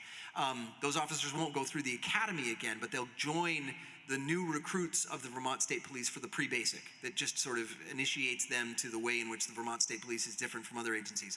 I'm going to lose them. These are great officers. There's one of those officers who has expressed his intent to go to the VSP. He was a valedictorian in his police academy class with us. He's a U.S. Army officer. He has a very comprehensive background. He's an EMT and medic. He doesn't want to leave the city, but he is concerned about what comes next. And even these new motions and forward momentum is not necessarily enough to forestall that. When a young person is looking at a career and saying, I either risk staying here or I say, okay, I'm only 2 years in and I can get those 2 years back fast in an agency that I'm much more certain is going to be there and thriving and still around, and I can make my way to major or colonel or what have you. For an ambitious kind of talented officer. That's a challenge for us. Right now, the state is cannibalizing itself with regard to officers, robbing Peter to pay Paul. This department takes this. We've lost 2 to South Burlington. We're going to lose more to the VSP, the Vermont State Police, that is. How do we stop that? I'm hopeful to talk with the Chamber of Commerce about that and try to get some plans together with other Chittenden County agencies too, to start, if anything, either bringing in new recruits or better yet, bringing in already trained officers and robbing other states' Peters to pay our Paul. That at least is a little better than we are. Or incentives, the full array of getting those kinds of things to make an attractive city would include all these things: housing assistance, moving expenses, child care, educational offsets, student loan forgiveness. I mean, that's what we have to think about and think about out of the box if we want to get candidates into this department in any number of roles, not just into the sworn officer role. And that's it. So thank you very much for the time, and let me do this. We will obviously post this and send it around, but thank you. Floor is open for any questions for the chief with regards to his report. Chief, I was interested in your discussion around use of force, in which you indicated that use of force has fallen over time, and that you've made an effort to do that. Can you tell us what the efforts have been and what you attribute the success and the decline to? Sure. I think that it was set in motion by the adoption of ICAT. I think that had a lot to do with it, emphasizing de-escalation in training, emphasizing de-escalation in policy. Our policy, the policy that we wrote together, this body and we at the police department wrote together last summer, has been replaced by state policy. So the one we wrote is no longer extant. There's a state policy that is mandatory for all agencies to follow. It's available online. It's also available on we've posted it on our site. It borrowed liberally from ours. quoted sections, cut and pasted sections. So that is good, and I think speaks well of what we created, which I still believe was the most progressive and comprehensive document of its kind in the state, if not in the region. That is a method of it, is talking about that. We are very clear about the need for de-escalation, for other kinds of opportunities, for as many off-ramps between the idea of compulsion and the actual use of force as possible. And that's demonstrated on a day-to-day basis with regard to tactics and with regard to even strategy when we approach different kinds of operations. When you said the state policy, were you referring to the state use of force policy of which de-escalation is a component, or is that a separate de-escalation policy? No, it's a use of force policy of which de-escalation is a component. Do you take any measures to review incidents to see where there are opportunities that may have been missed to de-escalate and do some further training on that? Well, we do review every single use of force and invite the public to review every single use of force as well. And they can do so in their totality. And just this week, I have sent and hope to have it, it was mentioned on one of those slides, we have a redaction specialist job description that is now created. It will be graded by HR sometime this week, and I'm hopeful to be able to get that out there before our next meeting with this body and say that we are actively recruiting for that position. So once we have that redaction specialist, not only will people be able to read the reports of the uses of force and see the demographic data about the uses of force that Deputy Chief Lebrecht puts such time into creating and collating, but we'll be able to put the video of them out as well. Yeah, I just wanted to say my question was more about what your internal process is with regarding to sort of monitoring the use of de-escalation and whether there are critical incident reviews to determine whether in fact there could be some improvements in the use of that. That was really my question. As I said, we review every single use of force for the propriety according to directive and according to our training.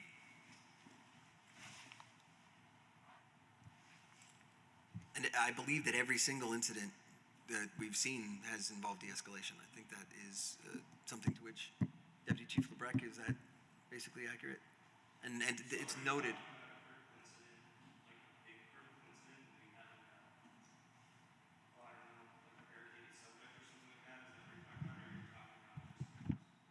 Yeah. So after every big event, you have an after action report.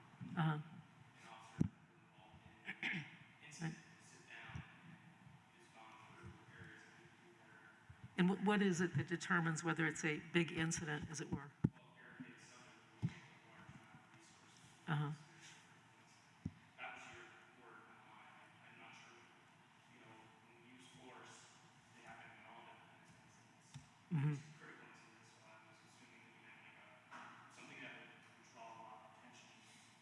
Just about the amount of resources that would be required to handle that incident. Mm-hmm. To follow up on Stephanie's question, I think what I'm interested in is when you say, Chief, you know, we review it. After the we, whoever the we is reviews it, is there a next step where you work with the? Stop, AC, you gotta be quiet. What happened? Move the mic closer. Oh. So my question is, and it's a follow-up to Stephanie's, so there is a we that examines whatever, you know, the tape is or the incident is when use of force occurs. Is there then, right next to that, a training of the officers that were involved and other officers so we learn from those experiences? That's what I think she was asking. Deputy Chief Sullivan is the final reviewer. So we have use of force instructors who review, and then Deputy Chief Sullivan reviews. When the use of force is not out of policy, then no, that kind of it's not something that we review or use as a instructive period. But when there are issues, they do get rolled into both use of force training and into patrol procedures training, because we use, to the best of our ability, actual incidents in order to inform the scenarios that we use for our scenario-based training. Do you want to add anything, Matt? No, I would just say that as a team, if a team of officers is involved in a more critical incident involving a large number of officers, usually they debrief that incident themselves in the next roll call. Certainly, if in the review process, if we recognize any deficiencies, those are addressed both by use of force instructors and myself if I am reviewing that incident or if it's called to my attention. So there are multiple layers to this. There is no easy answer. I would say as far as de-escalation goes, though, I mean, every single use of force incident involves de-escalation to some degree, right? Officers are always using verbal skills. They've been taught that from the very beginning, that their interaction verbally is their primary use of force skill, rather than engaging physically. So that has been emphasized for many, many years, since probably the early 2000s.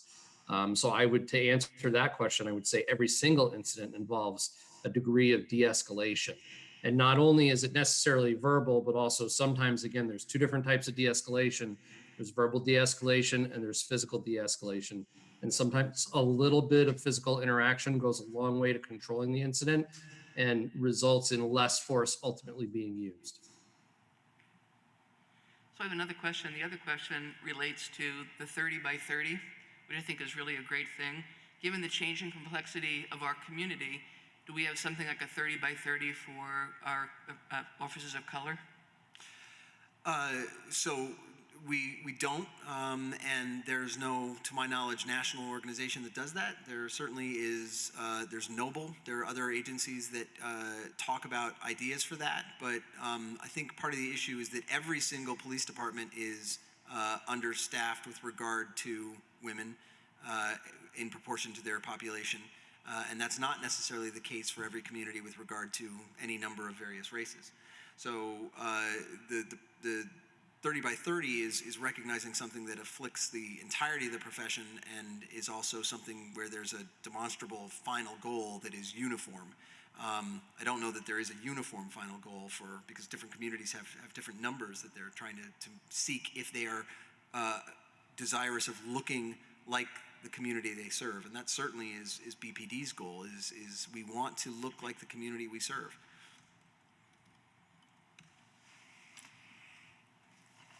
Chief, you mentioned 3 positions, the PIO, graphics, and marketing for hiring.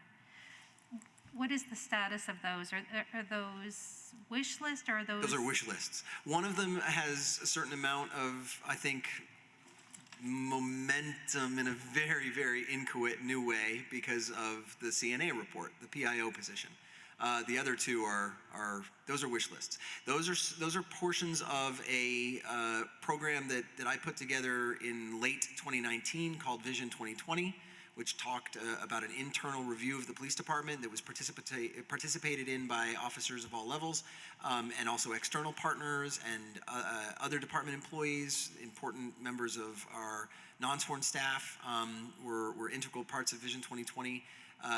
It was predicated on the idea that if I won a lottery tomorrow, I would hire those positions, as possibly through the Police Foundation or what have you, and be able to, I believe that would have significantly affected where we were even in 2019 before we found ourselves defunded and with the staffing crisis that we're still in, despite the great news of having those numbers changed. So that was where that came from, that Vision 2020 process. And it remains something that's a goal. So how do you do this recruitment without those filled in order to find folks with more diverse backgrounds who better represent the community? Yeah, that's a very tough question. And so obviously as I said, I talked with one of AALV's directors this past weekend and have exchanged emails now to try to dig in a little bit for that community with regard to CSOs and with regard to officers.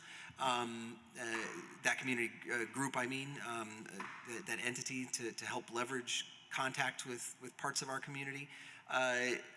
The Chamber of Commerce and that discussion that I'm having later this week, right? I think on Thursday, is a way of trying to do some of the work. It's just, it's frankly too much for me to do alone.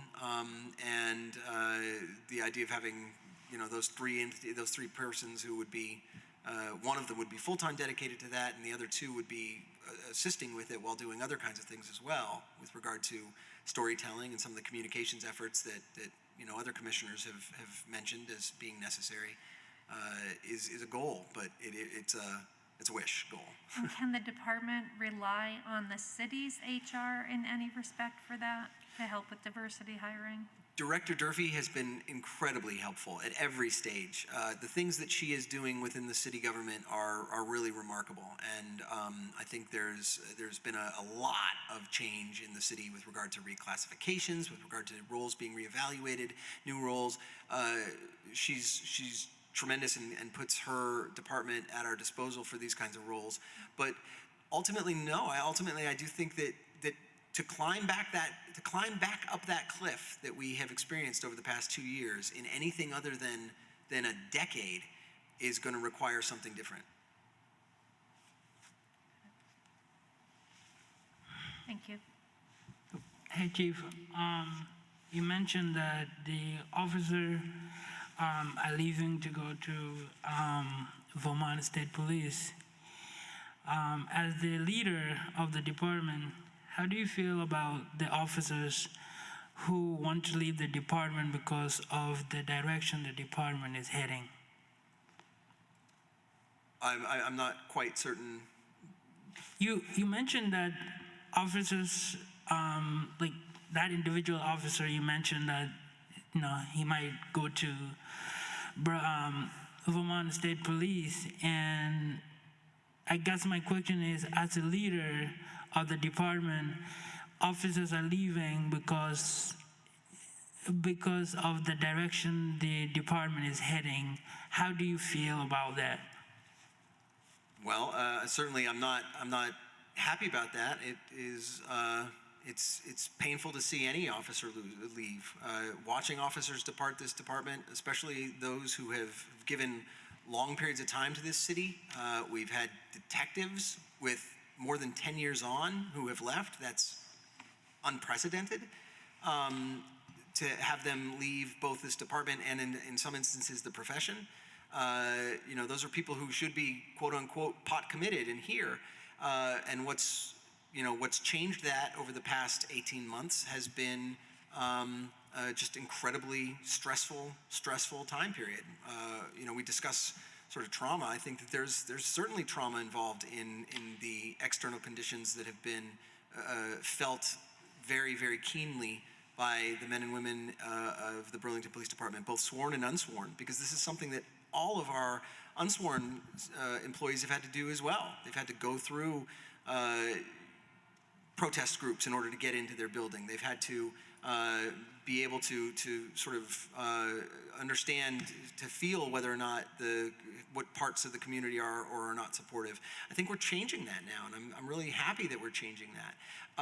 I sense that there's some element there of asking about whether or not it's whether I take that as a blow to the way in which I'm leading the department or not, and I don't. And the reason I don't is because the exit interviews are clear that that's not what's at issue. It is not what the department is doing. It is not the directions that we have taken and embraced with regard to internal reform and trying to remain a progressive agency, the things that we've done to stay ahead of the curve nationally with regard to use of force, de-escalation, other kinds of things. That's not what they talk about in their exit interviews.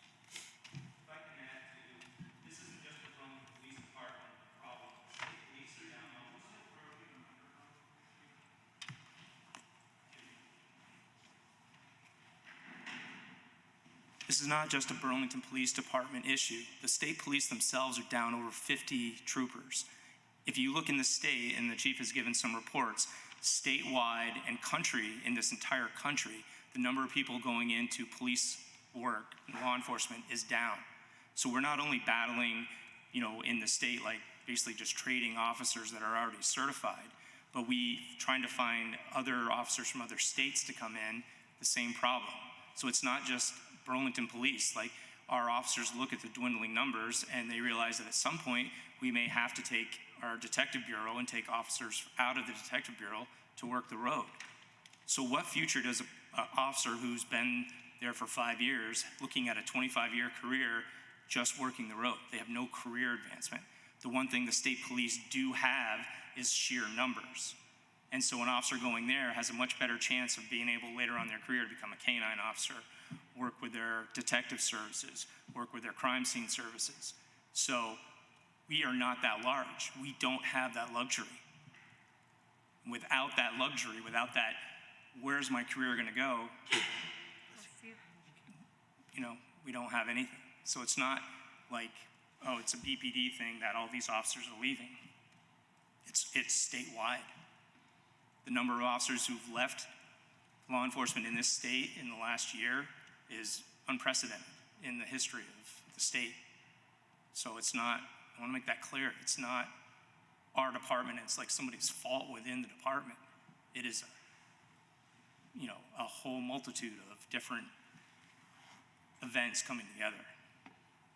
So I just wanted to make sure that, was clear. It's not just Burlington Police Department. It's South Burlington, it's Winooski, it's Colchester, it's everybody. Ours is steeper, though. What's the percentage of those who retired out of that number? One of the slides, I think, sort of gave a sense of how many were retirements versus resignations. I can get that for you, Commissioner. I don't know it off the top of my head. I want to say that it's probably about 40-60 retirement versus resignation. We did have a spate of retirements, but we also got retirements, seven retirements this year out of those 17. But we also had retirements from people who very clearly stated, I would have stayed longer. The more you stay, the bigger the pension gets. There were people who would have stayed till 25 in order to bump that pension higher, and they chose not to. So how does the department work through the challenges of community demands for reimagining community safety, and without sort of hacking off the side of understanding we have a changing complexion in our community there was racial distress there for hundreds of years, and on the other side, trying not to take it personally, and being able to thread the needle of, that's the best way to say it, I think. I think that's the dilemma that we're facing as a community right now. The real and the true concerns of community of color in terms of how people are treated by the police, not all the police and not all the time, but enough that it's significant, and helping the officers learn what they need to learn, do the examination they need to, that every white American needs to do, in order to sort of meet the agenda of the police in terms of an equal approach to justice in the community, and at the same time, not take it completely personally, because it's every white person that is struggling with the same things and needs to struggle with the same things, given our history. That's a very good question. That's a very good question. I think that's something that we talk about every day with regard to just keeping officers motivated and focused on mission, and understanding of the support that they have in the community and the desire of community members for them to continue to do the work they do, and yet always do what they've done before, which is seek improvement and seek to be more responsive.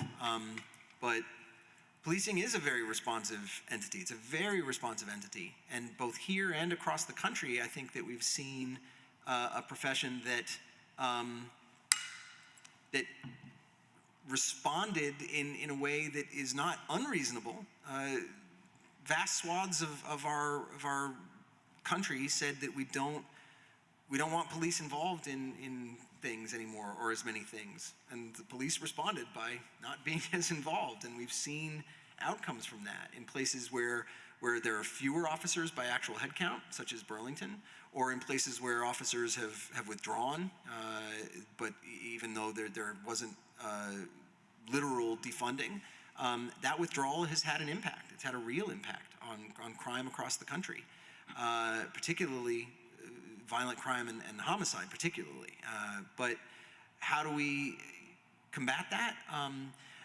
I think the issue in Burlington is that withdrawal is not, that withdrawal is coming merely from headcount. It's not coming as much from officer attitude or from officer choice. It's coming because we literally have fewer officers. Austin, Texas, which was significantly defunded, is down, went from 1,800 to 1,500 officers because of choices by their city council in that city. That's 17%. We are down 32%. And as far as officers available for patrol, it's closer to 45 or 48 now, because we have numbers at the airport and in the detective bureau that we have to maintain. And as a result, the road suffers. So we are drastically down in ways like that. And again, I hear very much, I hear the talk from the city council, from other members of the community that, okay, we've talked about the headcount, we fixed it with the number, okay. And that's true. We fixed it, that's great. I want us to be able to move forward with that. But those charts there show that it's going to be a very long time before we can. And so in the meantime, how do we maintain a sense of possibility and also optimism and also shared responsibility for where we are without having some of what you're talking about? That's a great question. I don't know the answer entirely. I think that's something that I feel like the Police Commission should be talking about with you all. And brainstorming and having people share their own experiences so that you might use some of that to address at least that aspect of it. I know from a friend who was on the Police Commission 3 times that BPD has always lost police officers because they get their training here and they go someplace else. That's a long-standing kind of a tradition here. And I would imagine, if I was a police officer, I can only imagine this, and there's a lot of negative energy coming toward the police as a whole, as opposed to particular people. That would be hard to handle as a steady diet. And at the same time, there's legitimate complaints that are coming from the community at large, and the community has shifted and changed, and the whole country has changed, thank God. So I guess these are things I think that would be really nice to have a deeper dialogue, with the administrators of the police department about, and brainstorm and work together about those things, because they're not going to go away. And you're going to keep losing people unless we can figure out some way to address these issues on an ongoing basis, as opposed to like a one-off kind of a training. I don't know what you guys do in this area, but police department's important to all of us. I live in the South End, so you know what's been going on in the South End. I do. And I guess, it was, in my mind, it was unfortunate that the move to sort of rethink policing in some different ways, given the changing complexion of communities, but also living in 2021. It was unfortunate it was called Defund the Police, really unfortunate, because I think if you had a different kind of reimagining community safety provides entry points for everyone, and defunding police didn't do that. But I think we have an opportunity to work together, to talk about these things at a deeper level, so that there may be some possibility of some change. And we want to do that. Thank you.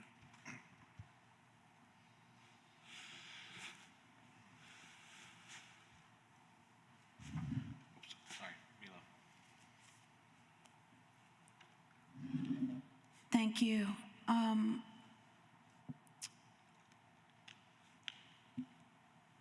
So a few things. There were just some statements that made that, oh my gosh, I don't know quite where to start. I feel that there were discussions that were going on prior to the reduction in the cap and prior to this momentous movement that we've seen not only locally but nationally and worldwide about people really saying that, we can no longer wait. We talk, excuse after excuse. We can no longer wait. We need substantial change. And having been part of conversations or encountered people who didn't want to be part of conversations that needed to be had, you know, one of the things that we keep coming back to, and I know it's ad nauseum, but the issue of engagement. When you have a department that is primarily full of officers that don't live in the community, so they don't know the community, and they don't have these important relationships in the community, I think that's what's led to a lot of resentment on both sides. And if that's not something we can improve, I think we will continue to see turnover, because it's not just the protests, it's just having an investment in the community. And if you don't live here, that's harder to do. So I won't go on much about that, but just talking about some of the use of force incidents and really trying to have an understanding of reviews of incidents that occur and what is learned, what can be learned from some of them, because we've had a number of executive sessions reviewing a particular incident, and there really is a feeling that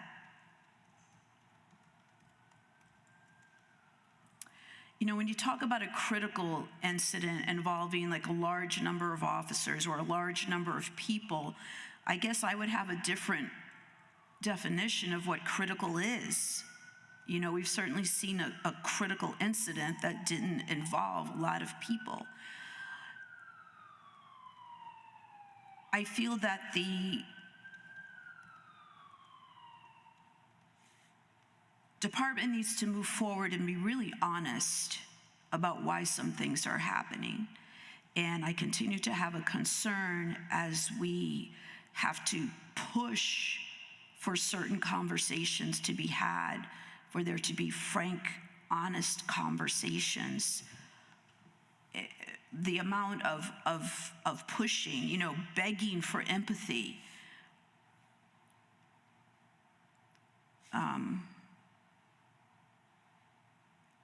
How long can we continue to do that? And talk about vicarious trauma.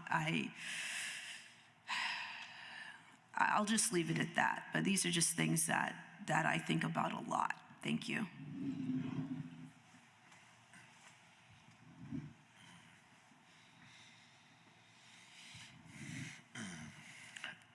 Any further questions or comments for the chief?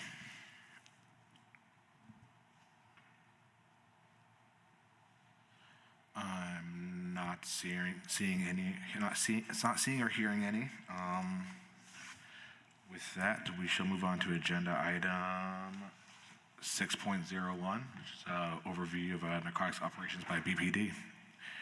And with that, I'm not sure who will be speaking, but you're welcome to the podium, sir.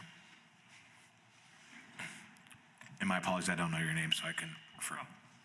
I'm Mike Beliveau, and I'm a Burlington resident, and I'm the detective sergeant that oversees the narcotics unit.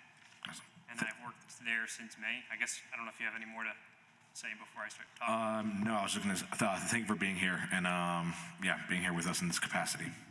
Yeah, my pleasure. So I've been with the Burlington Police Department since about January of 2013. Again, I just took over the drug unit sergeant spot this May, so I don't have too extensive of knowledge, but I can give you kind of how the community could best support our operations from your end, and then I guess if you have any follow-up questions from there, feel free to ask away, and I'm sure the chief will have some answers as well.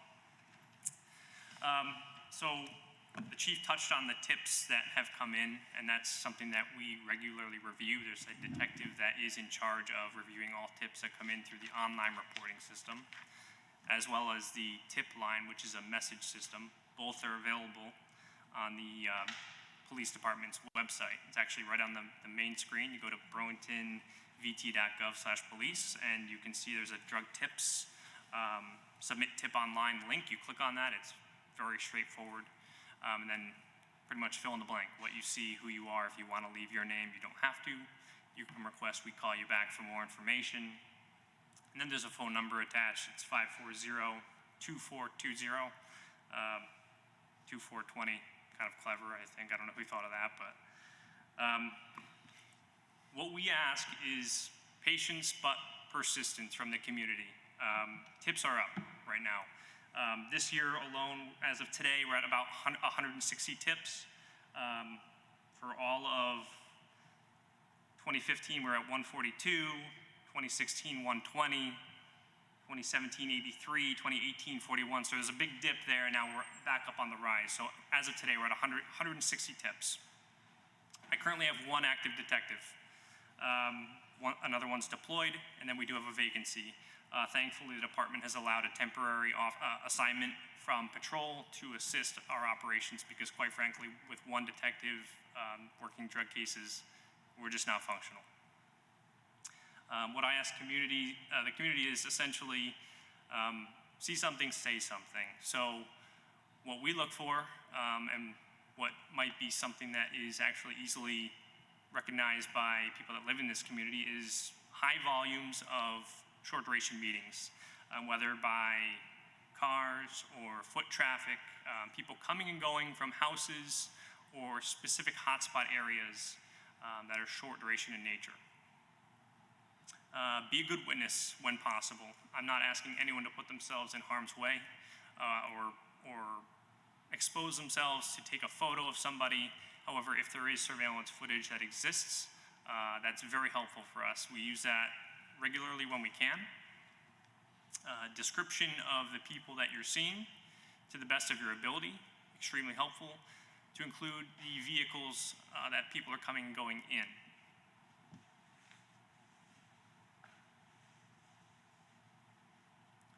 But again, we currently have one full-time detective and a temporary assigned officer that is reviewing those cases. And again, the persistence part is where this tip line information comes in because we're trying to evaluate that information essentially for the credibility of what we're seeing and how fruitful that information could be. We do have to prioritize cases that come in. And I'm going to tell you right now, my goal is to target the people that are coming from outside this community to take advantage of those people that may have been traumatized and are now addicted and suffering from substance abuse disorder. That's where I prioritize my officers and detectives. But I don't have too much to talk about the community and what they can do to support us other than please tell us what you're seeing. It might take us some time to get back to you, but when we're seeing repeat tips about the same people, that grabs our attention. And if someone wants to be persistent and have patience with us, oftentimes those are of interest to us. I open up the floor questions for Mr. Bellevue. Thank you for that. I've had several community members reach out to me about drug tips and concerns about their neighborhoods. And so I want to ask you about the patience and persistence part. I think, of course, people want an immediate solution. I wonder if you could help me understand the patience component of that. In other words, the maybe timeline it takes for you to be able to solve a case so that I can better understand and explain to people why there might not be an immediate resolution. And just a small point with regard to persistence. When you say persistence, are you saying if people repeatedly see something, they should call you about the same people and incidents? So if you could just explain that also. If you're seeing ongoing drug activity and it's not someone that's immediately using or overdosing, I mean, that's an emergency call, right? But if it's repeated drug activity, the most effective way to combat that from a police perspective is a lengthy investigation. Because sure, we can go after those people in the moment and potentially get a possession charge. But a quick drug investigation for us is about a month long. That's quick. How long? A month. That's quick. Especially with the resources we have. So we need to have people in place to help us with surveillance and to do paperwork and to file warrants and to file reports and affidavits. And the investigations can become very complex, even just trying to figure out who somebody is. A lot of times we don't know where they're staying or who they are. So again, a timeline, it varies depending on the case. It depends on how big the network is and how many people are immediately dealing to us. Thanks. But again, in the moment, we can go after possession, and that's not going to stop that operation. Thanks.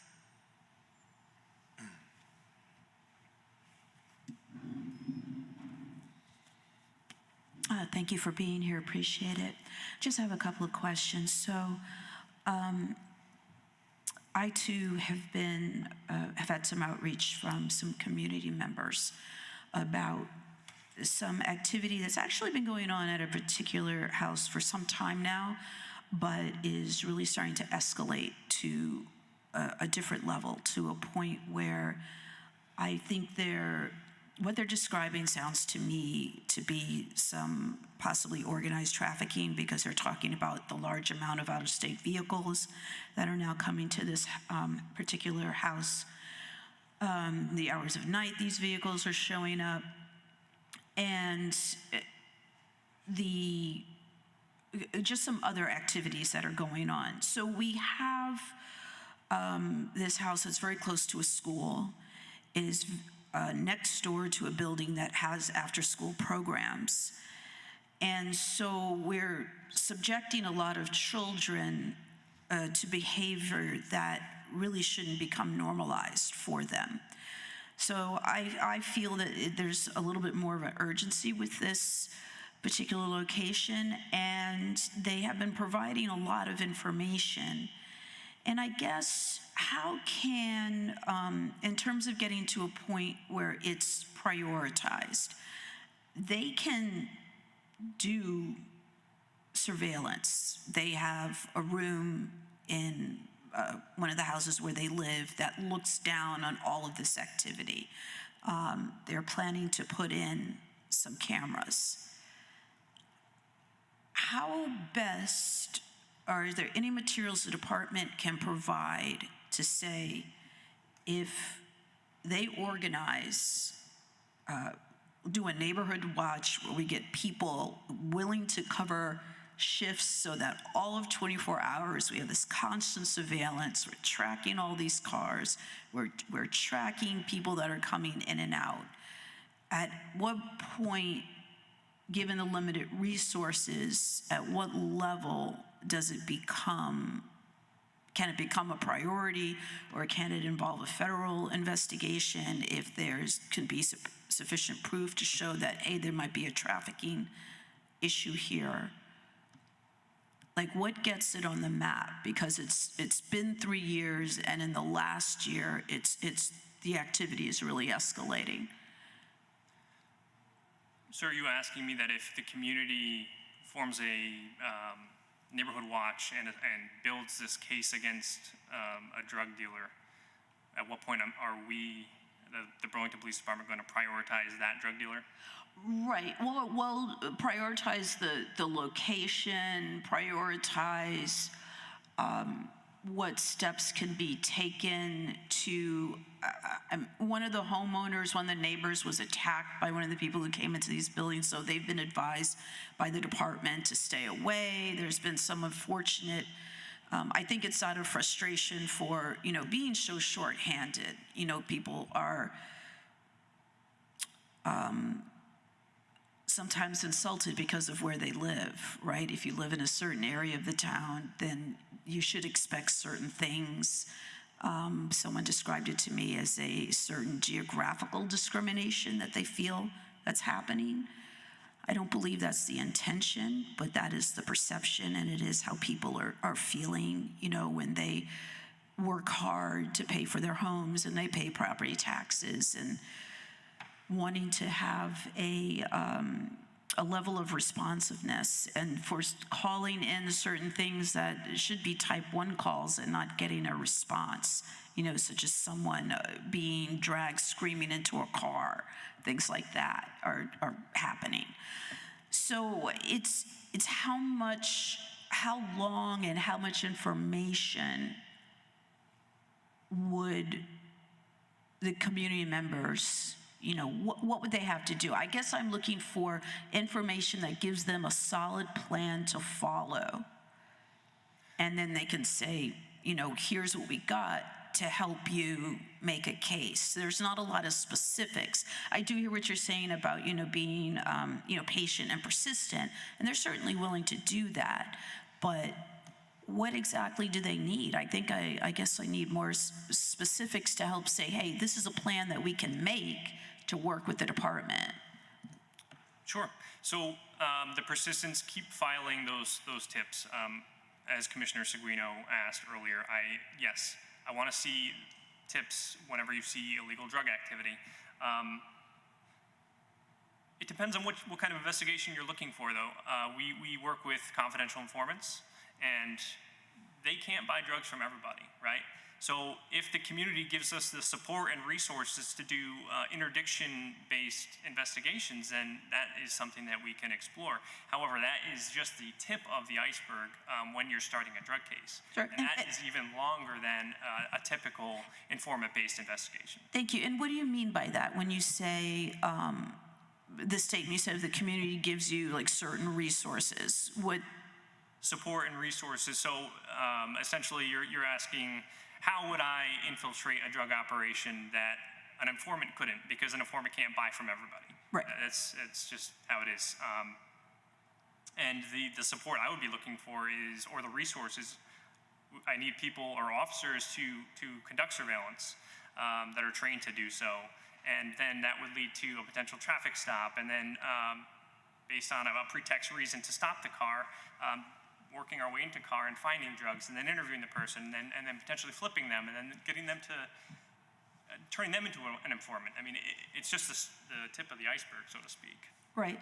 So if they're doing a certain amount of surveillance on their own, how best can we get community members education on how to do surveillance in a way that is helpful to the department to prioritize their location? I guess the difference there is the officers are sworn, and they will write up an affidavit and swear to it and testify to it. I don't know the extent that our department has thought about educating community members to do so.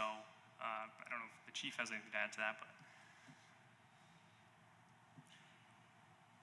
I think there is a lot of training and experience that goes into actually recognizing drug activity for drug activity.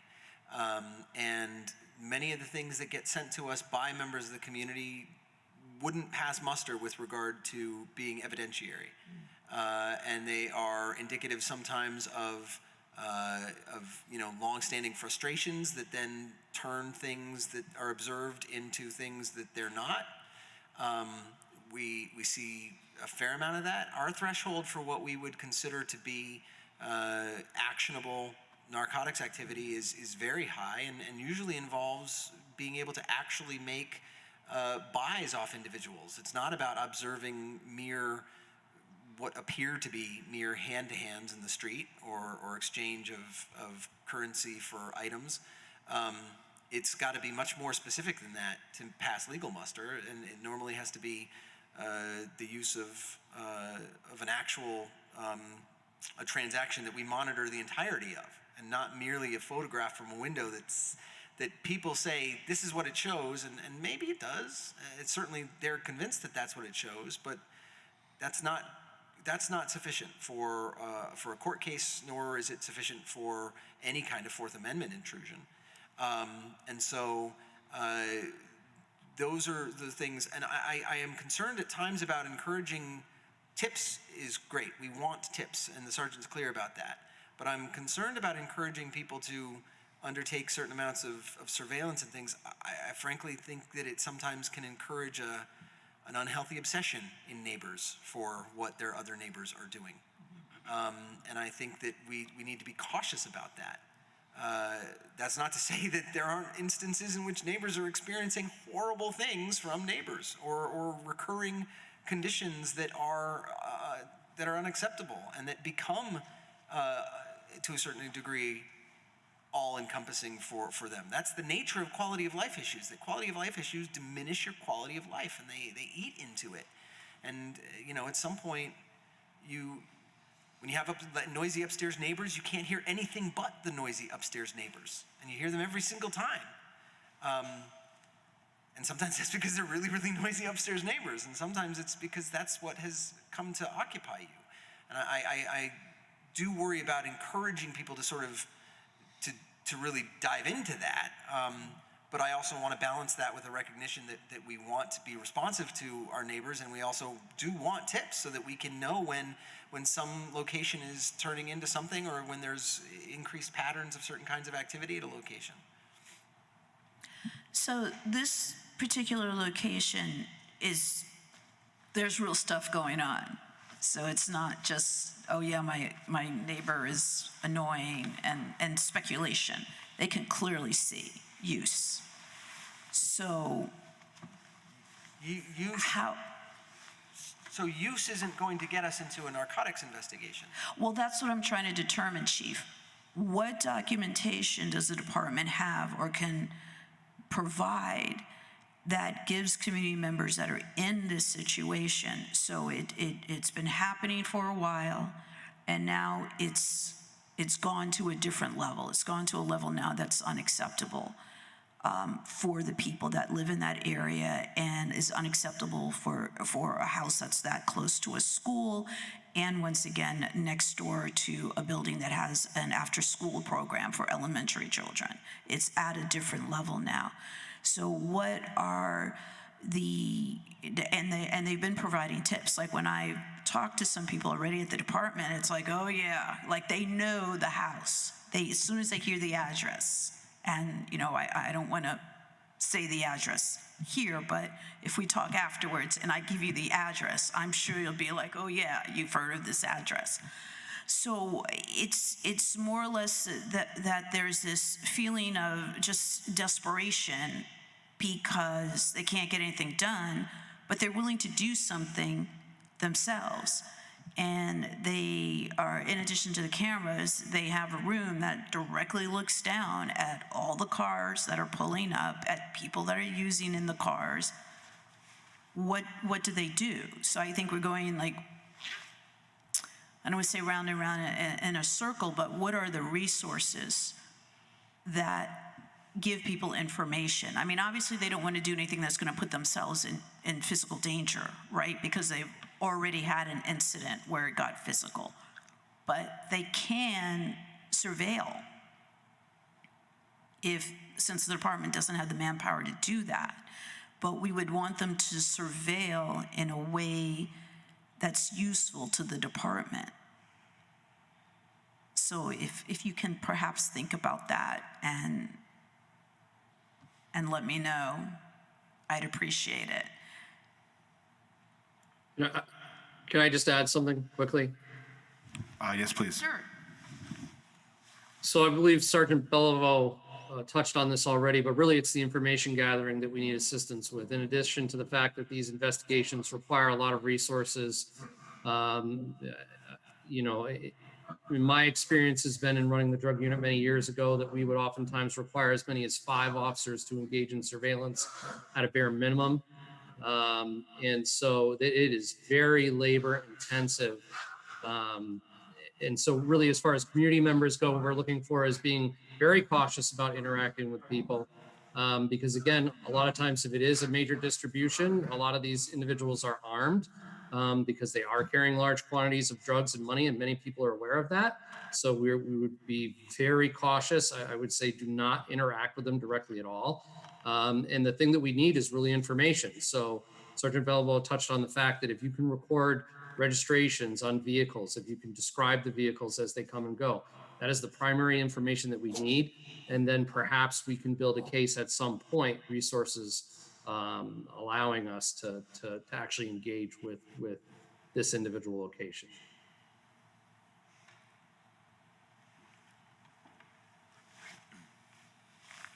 You know, it seems that when you have children involved, I know there's, you know, a limited number of officers, and I think given the limited number of officers we have now, we need to be creative about what's the priority in terms of these kinds of incidents. And it seems to me, especially when there's children involved, and there's a school right there, it should rise in priority.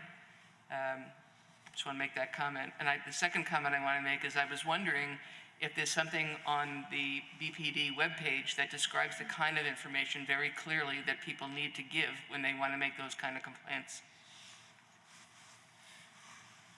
So when you click on the drug tip line, it pretty much outlines everything that you can. It's labeled, essentially, your name, the suspect name, suspect vehicle description, address, type of activity you're seeing, type of drug that might be involved. It's all labeled. As far as the suspicious activity that we're looking for, I touched on it a little bit earlier. It's the short duration meetings where you're seeing people coming and going from a specific location. I don't know if that's detailed on the website or in some kind of document. I would have to see it. Yeah. But unless you realize that a tip line is where you get that information, you might not find it. I'm sorry, are you asking about the type of suspicious activity that correlates with drug activity? The whole piece. So there's a tip line, but is there a place that actually says, you know, if you're concerned about drug activity, go to the tip line? It's on the front page of the police department's website, but I'm not sure. Okay, I can't see it from here. Yeah, there it is. So this is the police department's Okay, that's good. homepage. You go to submit a tip, that's for drugs only. Perfect. Well done, thank you. Would you like to be contacted? If you know the individuals, the location, you can give dates, vehicles involved, what you suspect the drugs are, and then there's a big space for any further information.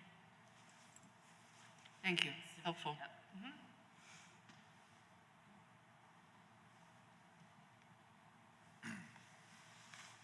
I apologize, I couldn't explain that better without the visual there. This is perfect. We still have that problem of low number of police and some significantly serious issues. And as the chief mentioned too, not having people, and you also mentioned being careful because these are very dangerous situations. And I'm wondering how when you put those three things together, you know, what's the solution when you have a school involved?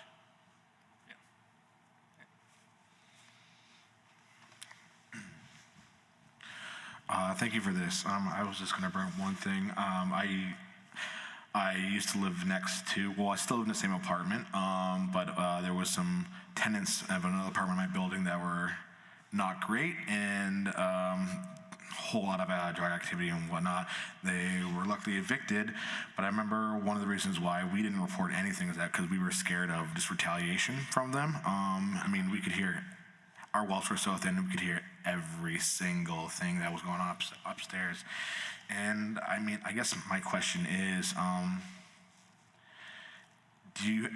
is there any kind of really good ways to present tips? Well, I guess without kind of really putting yourself at risk, I guess. Because that was like the big reason why my wife and I just didn't like, we're like, we gotta stay out of their hair. Like, we had literally the same doorway to get into our apartments together, and yeah, we wanted to do more, but we were very concerned about our own safety, trying to intervene.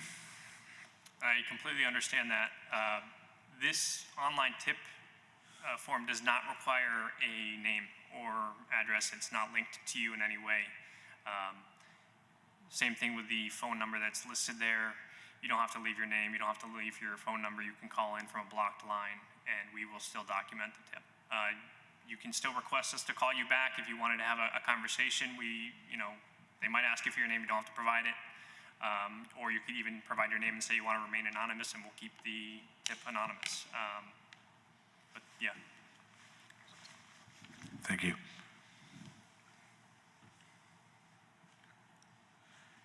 Any further questions or comments while we have Sergeant Bellevue with us? Can I Thank you. make a brief comment? I think that was really helpful. I really appreciated it. I think I have a better way of responding to community members when they raise this. understanding a bit more what your process is and sort of your threshold for being able to build a case. So thanks so much for that. That was helpful. Thank you. Thank you, much appreciated.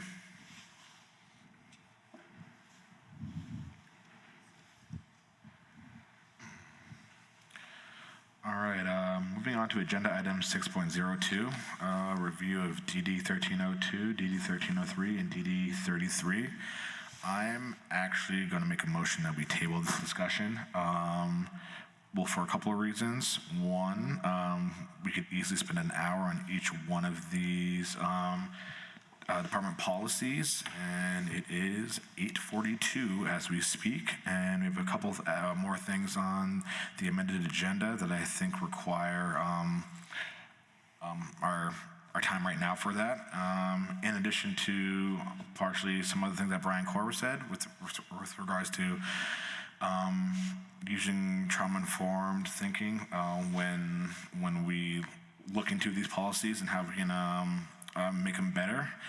But yeah, that's just a couple of the reasons why I think we should table this agenda item until next meeting. So I would entertain a second, and if anyone wants to comment on that, the floor is yours.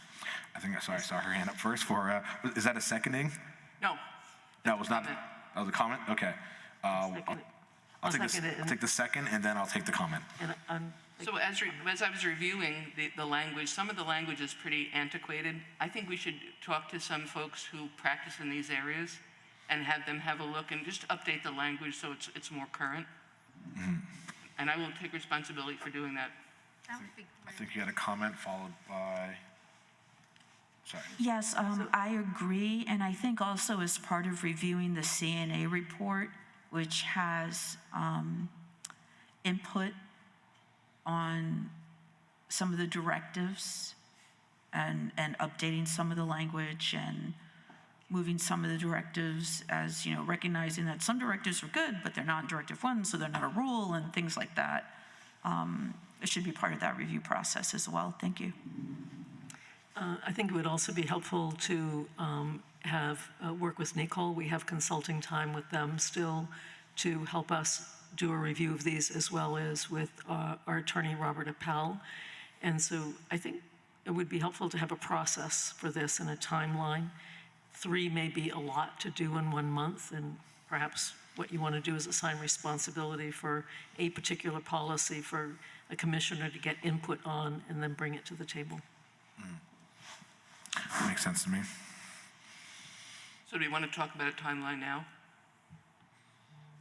Yeah, I'm happy to discuss the timeline. Would you like an idea? Sorry? Be my guest. An idea.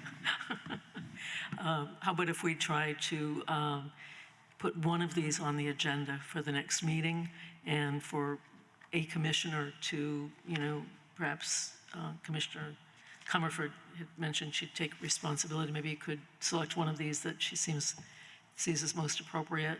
Or actually, perhaps you could assign one to all three to one commission, or one each to one commissioner, and schedule one for next month, and then see how that goes, and to schedule the other 2 reviews later on, depending on how rapidly we can do the first review. I do see 13.02 and 13.03 as being very similar. I almost feel like those ones could be combined together, and then have DD 33 as a separate one to be looked at.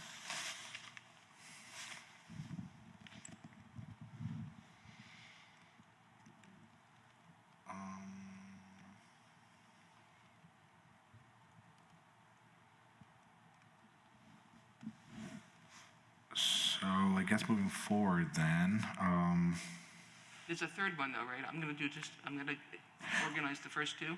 well, I had 3 for the agenda item: DD 13.02, DD 13.03, and DD 33. 13.02 and 13.03 are very, very similar. I almost feel like those ones should be tackled at the same time. Yeah, and then DD 33 would be something separate, or will be reviewed separately.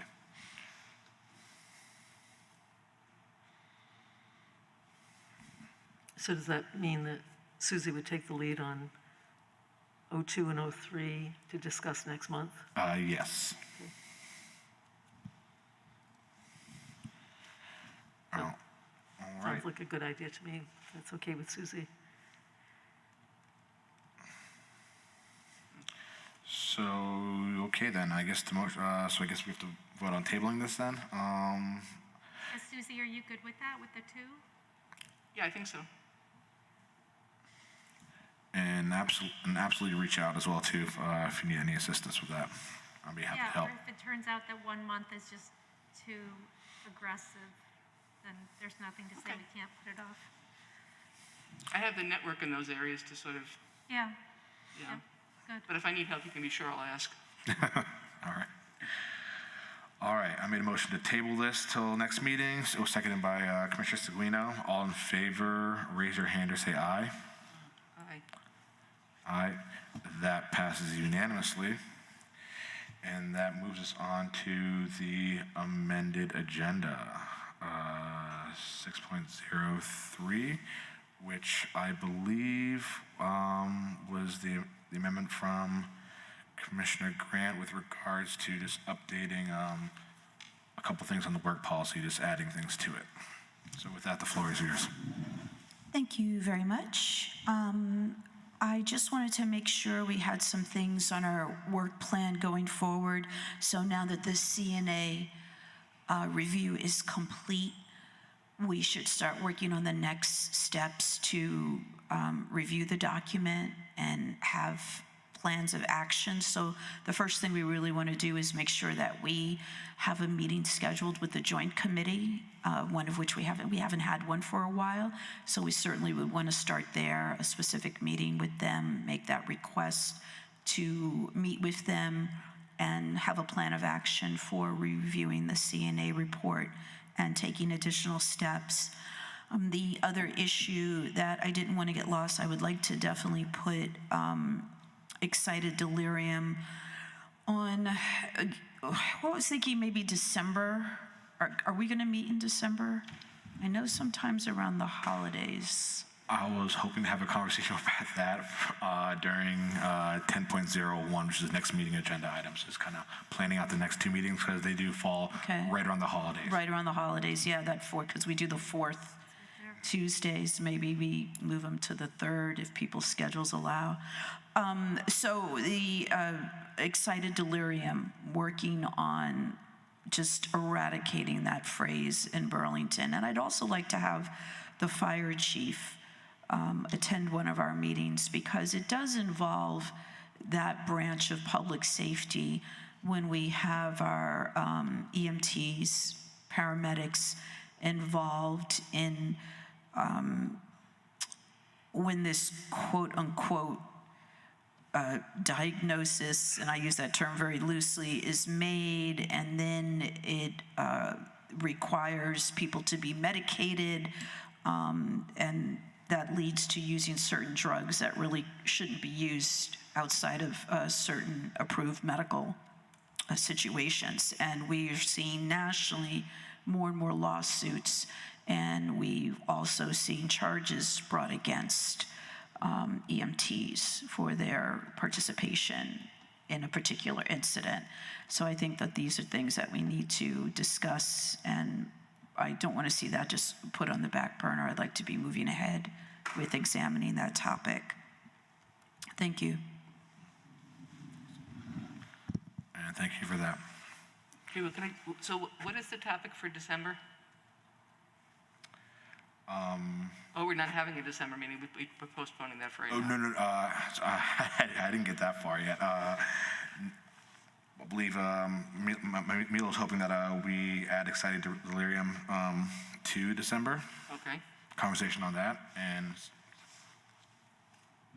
Yes, but if we're not going to have a December meeting, I would want it on November. I don't want it to wait until next year. I feel that given a recent rather severe use of force incident that used that term, that involved medication, I just think that that needs to be a priority because our city can do better. Thank you.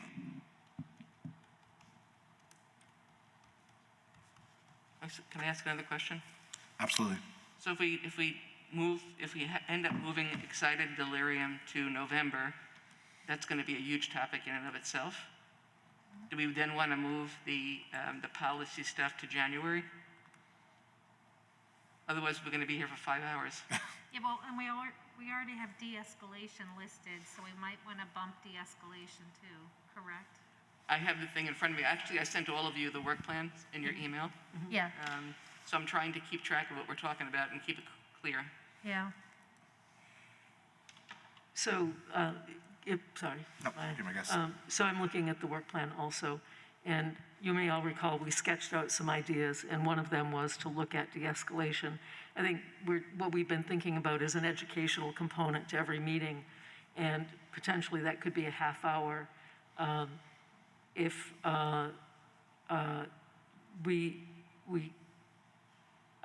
my thinking is the following, that we put down policies 02 and 03 for discussion in November and excited delirium. If something needs to be bumped to the next meeting, then we can do that. If there's enough time, fine. But I think that we might want to put them both down. I also think if we have a meeting in December, then we don't need to do that. And we could do excited delirium in December. So in any case, what I see for November right now is the, maybe half-hour discussion of de-escalation and then the policy discussion or excited delirium. So those are the only two things I see so far. And maybe what we can do is sketch out some other things and then figure out how to organize it once we have the other topics on the table that we need to discuss. I did also have the BBC communication protocol, but that's not a pressing issue, so I'm happy to table that and to get these more urgent matters through first. Can I clarify once again? So Stephanie, you're suggesting we do the two policy issues, excited delirium and de-escalation? Yeah, right.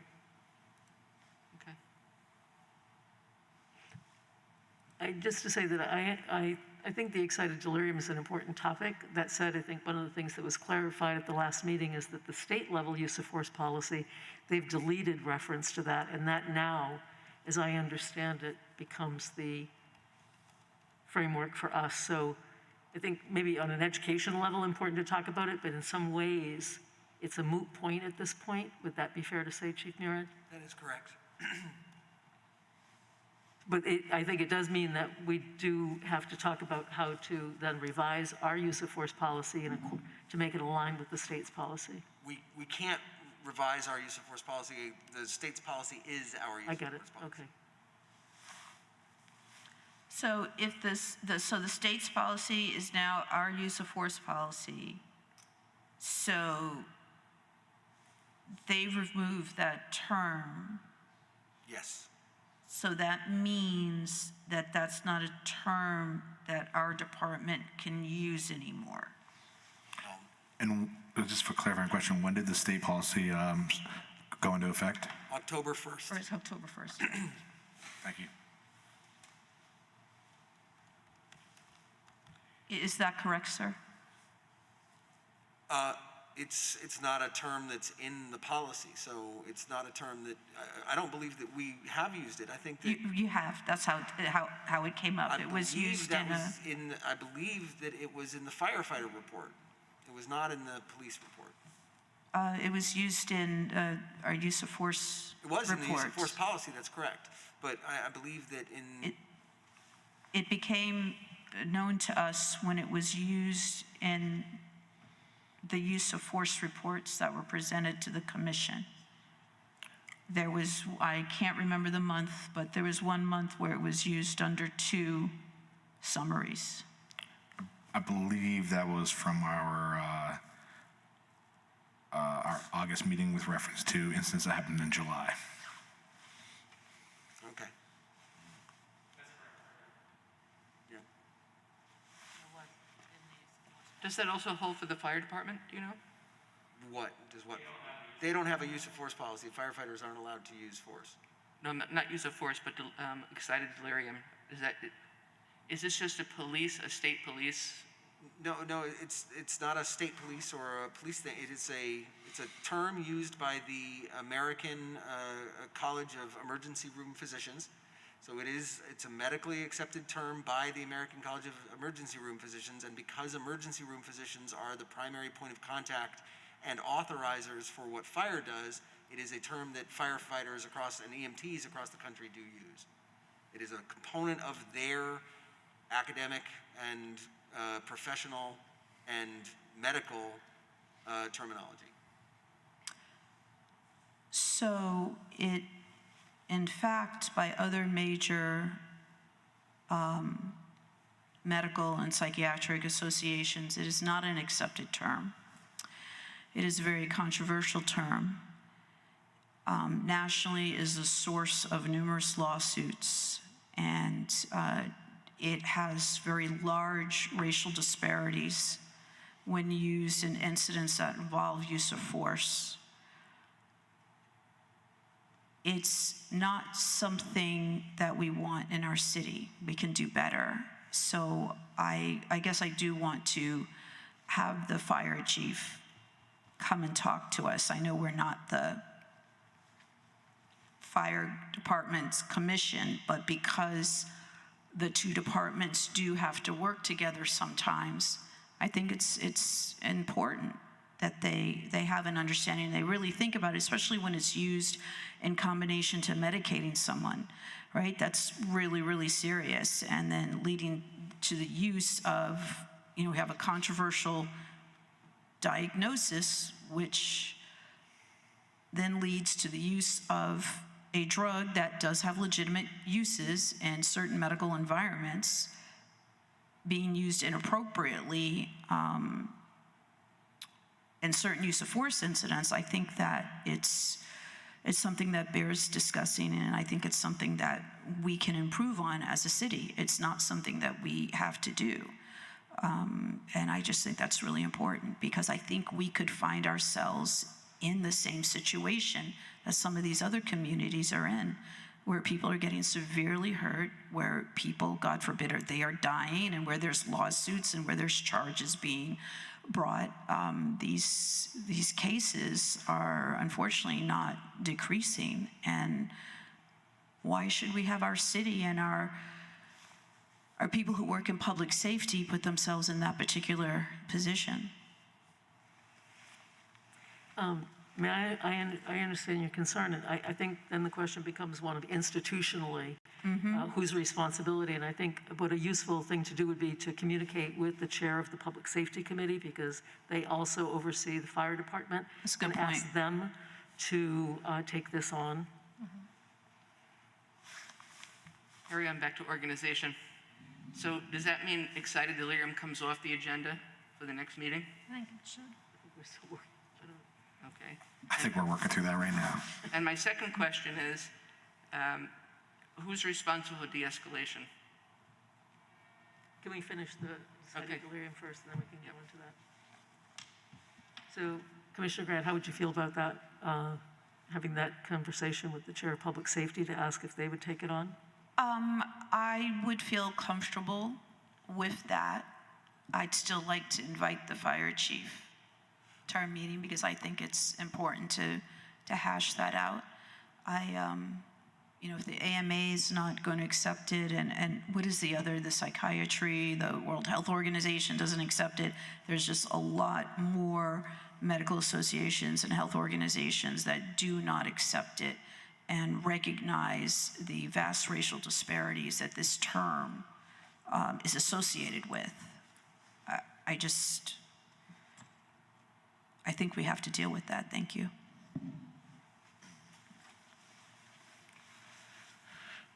I guess I have a question. Seeing how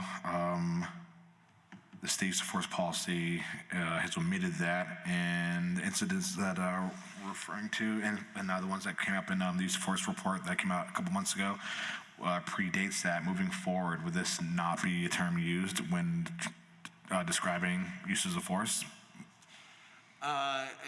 It's no longer a term that's going to be in the directive to sort of lean on. So I think that it depends on, I think officers are more likely to describe the various symptoms that are components of that phenomena. Okay, thank you. And that is important, that they're actually describing the symptoms instead of this catchphrase that has been created and quite frankly abused by some departments. And I think that's the main point. Thank you.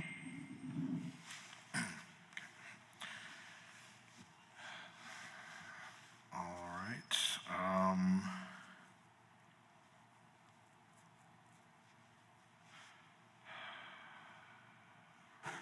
Sorry. So returning to the scene of the crime, no pun intended. My understanding right now is we're not going to be talking about excited delirium at the next meeting. And the other thing we have on here is de-escalation and who's going to be responsible for that piece. Shereen, okay. I'm just volunteering, but it doesn't have to be me. Okay. If anyone else is, Well, would prefer to, but otherwise I'm happy to do it. well, I'll take you up on your volunteering for that. Thank you. Chief, I'll be contacting you because I think that's going to be largely departmental. Great. And how much time do you want to devote to this? Do we want 30 to 45 minutes, half hour? I think 30 to 45 is a safe ask. Okay. If anyone has thoughts, please send them to me sooner than later so I can consider them and putting it together. Just one thought is that I think you might want to contact the Vermont Police Academy, and I can give you the name of the new head of the police academy On how they're to training learn for from that? them about what they train on with regard to de-escalation. Uh-huh. And I'd be interested to know after that, what's the continuing education here in the same area?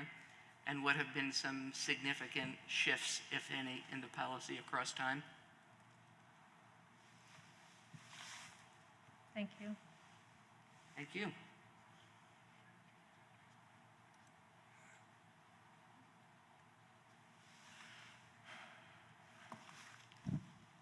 Okay. All right. Any further questions or comments on that agenda item?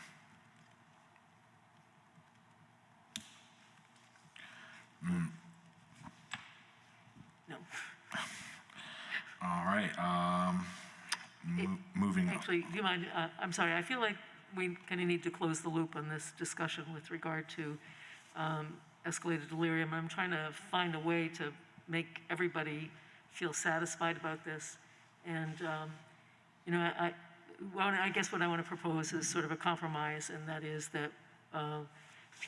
that we have a discussion with public safety about bringing the fire department to public safety, in which we could attend as commissioners, certainly, and the discussion would happen there because they are the ones that are responsible for the fire department. And even if we learned about it here, there's nothing we could do if we wanted to. So I think that would be the most effective place to do it. And I hear you that it, is something we want to talk about in more detail. Would that work? I think that would work. So when we have our request in with the Public Safety Committee about following up with CNA, maybe we say, these are the two things we need to discuss? Mm-hmm. Point of information, the fire department has a fire commission. Yeah. Okay. Thank you. Yeah, we had talked about public safety, police commission, and fire commission Yeah. Right, becoming right. more, united.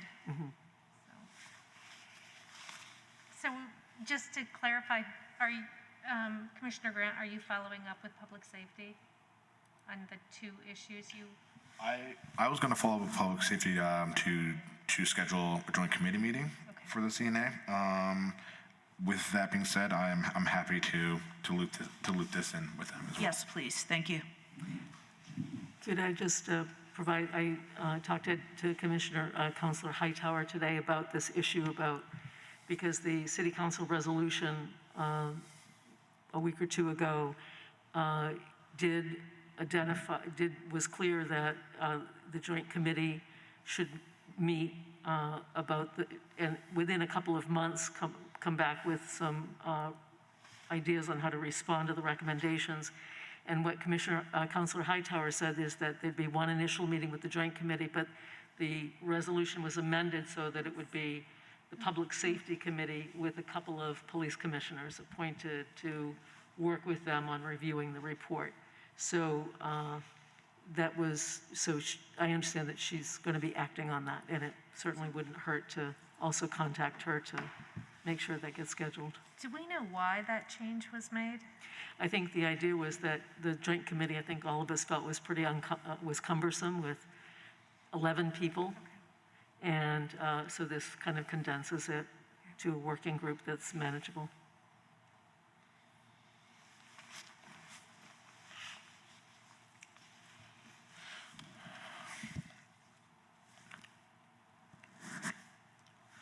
All right. No other further questions or comments. I will close that agenda item. And moving on, I'm terribly sorry. We amended the agenda, and I am not recalling on the second thing we're going to bring up. Chair, if I may, it's the preliminary discussion on the hiring resolution. Yes, thank you.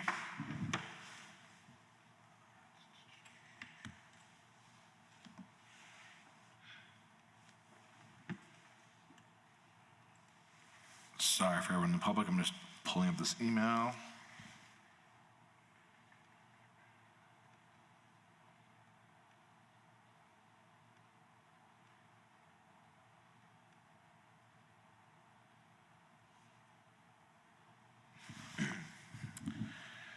Okay, so pretty much in light of the City Council's approval of raising the officer cap to 79, that's excluding officers assigned to the airport. And in view of the significant research showing that racial disparities in use of force decline, the greater the racial diversity of the police force. This was a resolution that Stephanie drafted, and I'll read it verbatim. Sorry?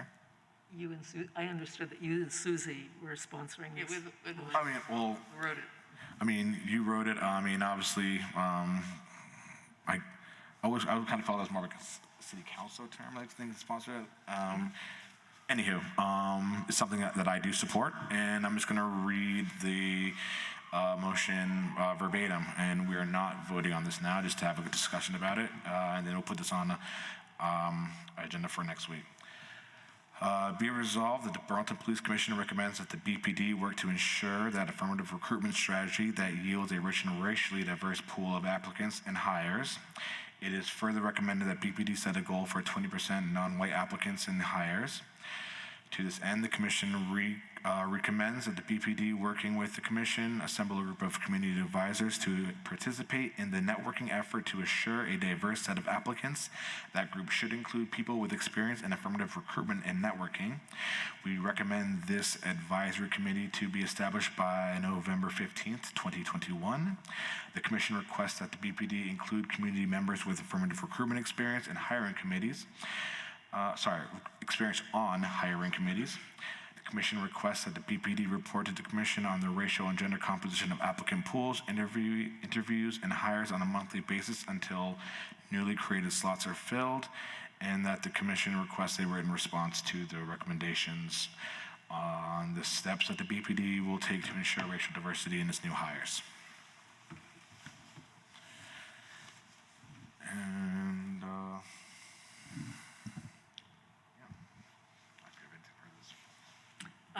with regard to the recommendation about forming a committee of community members to help, so this stems from a lot of work that has been done on recruitment to ensure diverse racial pools.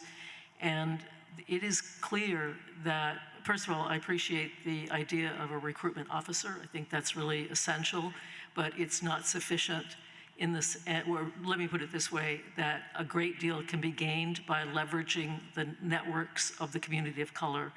And one of the things that we know from doing this work in any institution, in the school district, at the university, wherever, is that it really requires building a relationship and networking, that people tend to have trust if in applying to a particular community, if they have a personal connection with people that reaches out to them.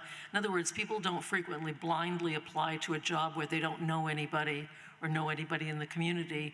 And I think especially with regards to race, people of color have concerns about being treated fairly. And so being able to leverage a network to make contacts and to develop some trust about the climate here would be very effective. So in addition to a recruitment officer, I think this would be very, very helpful. And these can be vast networks. We have a number of members of the community far beyond AALV, which certainly would be helpful with the refugee community, but there are, of course, many other organizations of color now in Vermont that have a wide reach. And just to add what Stephanie just said, I also think, Chief, it's important that you actually take time to go in to have a meeting with community leaders and communities when the events are happening. And I don't mean like your officers going, I mean like you yourself going and building relationship with like community leaders, because just going through ALV is not enough. That's a good start. Perhaps like start there and trying to figure out the community leaders, and when there's community event happening, then you go and you show that, and I think that's a way to build a relationship for the being on for the people.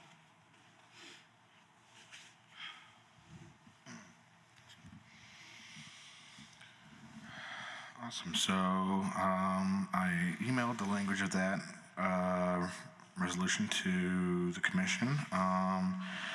I'll be sending that to Shannon as well too, and we'll have that posted on board docs. And it is my hope that we vote on that before our grievance hearing. That'll be the only thing on the agenda other than executive session for that.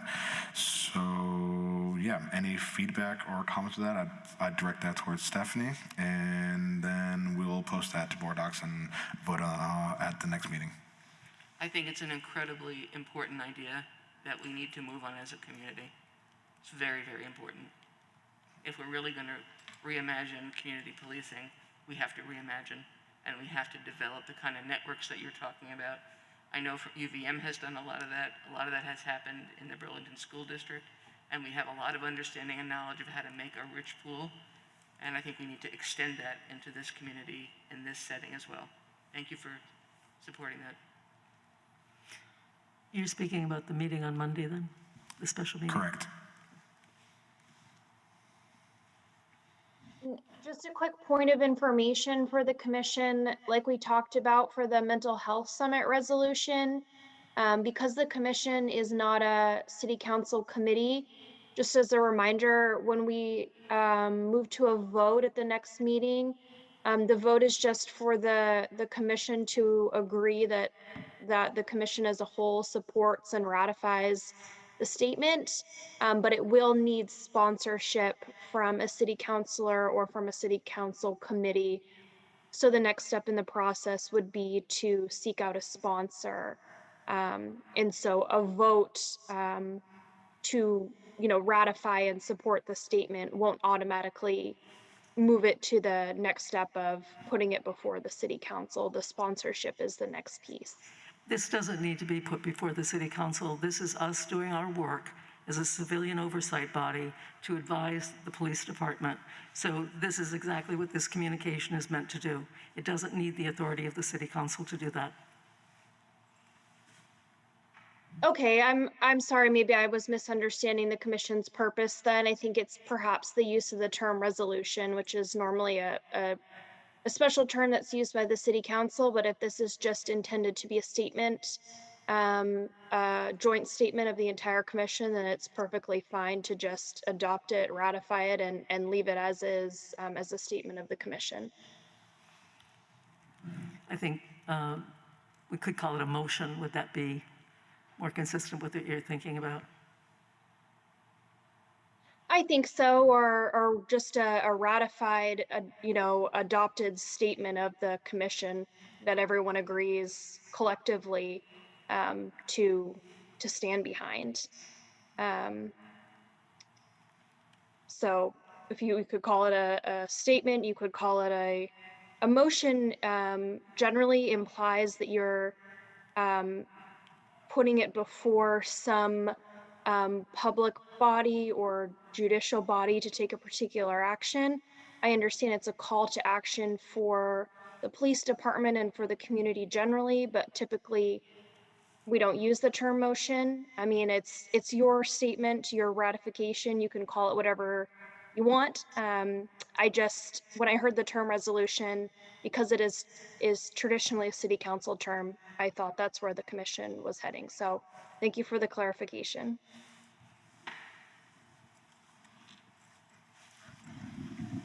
Thank you.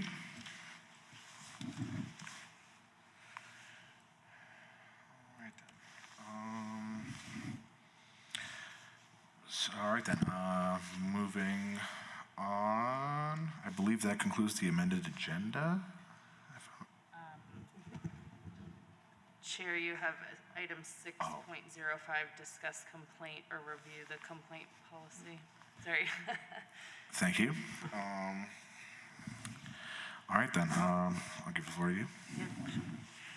So I just wanted to take the time for us to talk publicly that we have a complaint policy that was adopted last year, and we have been reviewing complaints, and I think there's a sense that it would be an opportune time to revise that policy based on our experience. And so I think it would be useful to set up a timeline and a process for doing that. I think, once again, getting some input from NACOL on the current policy, also in light of the CNA report in terms of the delays in responding to complaints. We have a complaint now that has been here for 6 months and the policy has been violated in the delays that it's taken to do that. And so I think we need some robustness with regard to ensuring that we respond in a timely manner. And so that's the sort of broader point, is that if we can develop a timeline and a process for revising this policy. And just to say that I think that given that the City Council passed a resolution that expands the authority of the Police Commission, we may be revising it again. But it may take time for that to go through the ordinance process.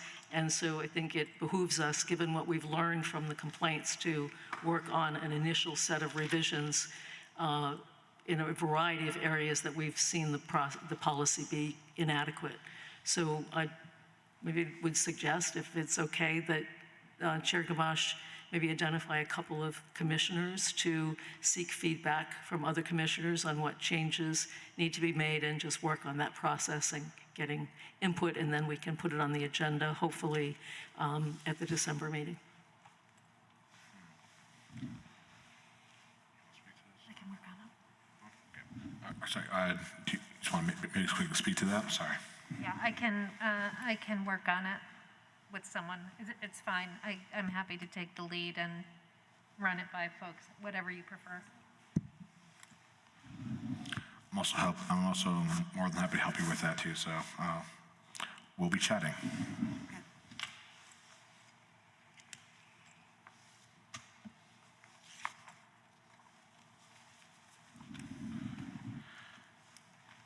But I guess to answer your question on the timeline moving forward, I guess. Aim for December. December has complaints on it as an agenda item if we meet then. It's a different aspect of it, but it certainly would be appropriate. So I think aiming to have a draft for public review and dissemination for December if we meet is appropriate. Is there a time certain on the agenda when we're going to talk about December? Or is it okay to talk about it now, or I don't know how that works? We usually have next meeting's agenda. I mean, just a quick point of information, you have your other business at 10.01 next meeting agenda items. So I think that would be the appropriate time to discuss December items. Sounds good to me.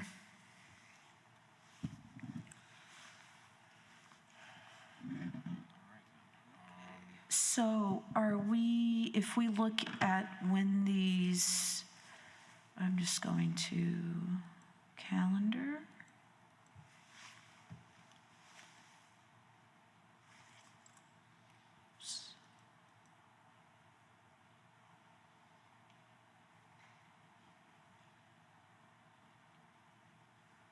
Would we want to do, so there's 5 Tuesdays in November. Would we want to do the 16th or the 30th? I would hate to do the week of Thanksgiving. Yeah, that'd be a good idea. Where was it? I couldn't see it. Yeah, I'd say either the 16th or the 30th.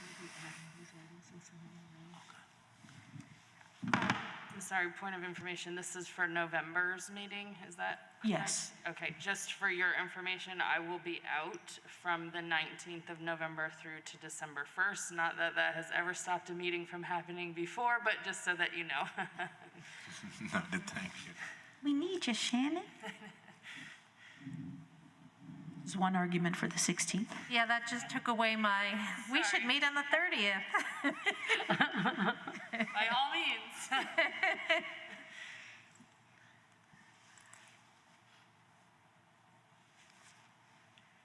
Either one works for me. I know. So maybe we're bumping it the 16th of November and the 14th of December? Does that make sense for folks? So we steer clear of holidays? I mean, I don't know if that's true. I don't know if we're steering clear of holidays on the 14th. So the 16th? I think I think that would work. I have no problem with the 16th. I just wonder if you're going to have someone speak on de-escalation. Would more time be better for them to get their ducks in a row for that? Chief, if we were to have it November 16th, do you think that gives you and me time to get the de-escalation? It's 30 to 45 minutes. The de-escalate, I'm sorry, absolutely, Yeah. Commissioner. De-escalation is something that we can, we have plenty of things about what the academy does, not a lot, what we do, a lot. Yeah. And with Perfect. regard to ICAT, it's essentially, we can absolutely deliver that to you. Okay. We could probably might be able to get you in for an ICAT training, depending on how much time you have. But we definitely could make that happen. Okay, so you and I should follow up when you have time, sooner than later. Thank you. Yes, Commissioner. I will do my best to get my part done by then. Yeah, that's the pressure we're Yeah. putting on. And if I can do it, I'll do it. If I can't, I can't. That's all. Yep. Right, right, because that's It's okay. taking a couple weeks away from you. Okay. All right, thank you. I feel we kind of jumped ahead there to 10.01. Need to jump back to 7.01. That's the use of force incident report. It was posted on board docs. I believe we all had a chance to review it. And if there's any questions with regards to incidents on there that you want to bring up, now would be the time. I have one incident that I thought if I could request footage, but I can ask for that in executive session. One of the incidents, and then if it could just go to everyone, there's no reason for me to just have it. But I'll pull it up during the meeting, executive session. I had a question about incident number 14. And I'd like to ask if we could have the video on that. Whenever you're ready, I'll tell you the question. You ready? Yeah. Okay. So about 6 or 7 lines down, it says the arrestee became aggressive towards the officers and impeded their actions in removing the license plates. Can you describe what the aggressive activity was? He was pacing back and forth, showing signs that he wanted to fight. There's language in there that you hear on the video that I didn't include, that he was saying Sure. towards the 2 female officers. And he had a dog in the back seat of the car. He kept walking back towards the rear door of the car. They're concerned about the dog and not knowing if the dog was aggressive or not. So that was the reason for taking him into custody? Yeah, they were trying at that point, they were going to give him a citation, and the plates did not belong on the car, so they were trying to take the plates off the car. Yeah.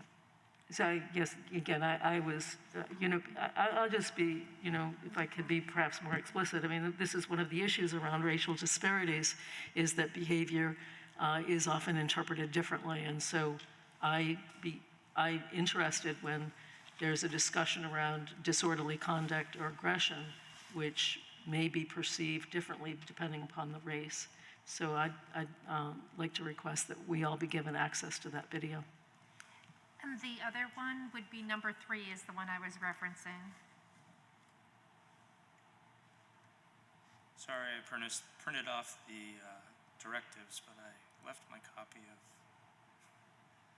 We can send you. No, I've got it. He's now. got it on his phone. I've got it on my phone. It takes a second, and then my older eyes take a little. So 3 is similar in Yep. nature. It would just be good to see the footage on that one. Okay. Yep. Sorry, I'm not talking into the mic. Of course, we can share those with you. So Thank that's you. 3 and, I'm sorry, which number? 3 and 14. 14. DC Sullivan.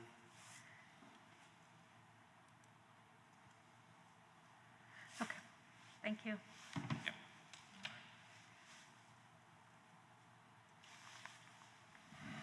All right, moving on then to agenda item 8.01, which is commendations received for September. And with that, I give the floor to Shannon. My glasses back on.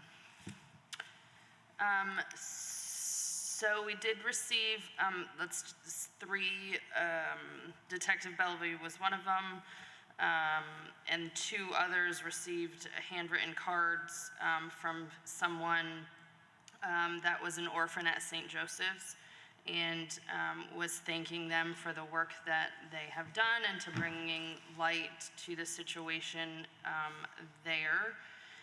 And the other one that I have to share is someone wrote in to express their thanks, saying that a car was stolen from their parking garage, and within 48 hours, BPD officers had located the car and apprehended the subject. Many thanks. Our residents were relieved to know that the car was found and the owner was greatly appreciated. Just as a point of quick information, I'm sorry, I wish I'd said it when Sergeant Bellevue was here. He was a detective during the investigation into the orphanage, and the work that he did on that was extraordinary. He is an incredibly emotionally available, caring officer. He did long interviews with people who had been affected by that orphanage, and he participated in talking circles and healing endeavors with the folks that were brought in to do, restorative justice, since ultimately we determined that, in our opinion, we had probable cause for crimes that were unfortunately bound by the statute of limitations not to be enforceable. The only crime that was not bound by the statute of limitations, and those statutes have since been amended by the state in part because of this investigation, but the only crime that was not bound by statute was murder, and there was no evidence that we could find for that. But we found abundant evidence of other kinds of crimes for which we felt we had probable cause should there have been other kinds of, should those limitations not have existed. And he did a huge amount of work with others as well. Detective Cradaville, Detective Commander Trieb did a lot of work on that, Detective Wren, but then Detective Bellevue was really instrumental to that. I just wanted to give him his due. Thank you.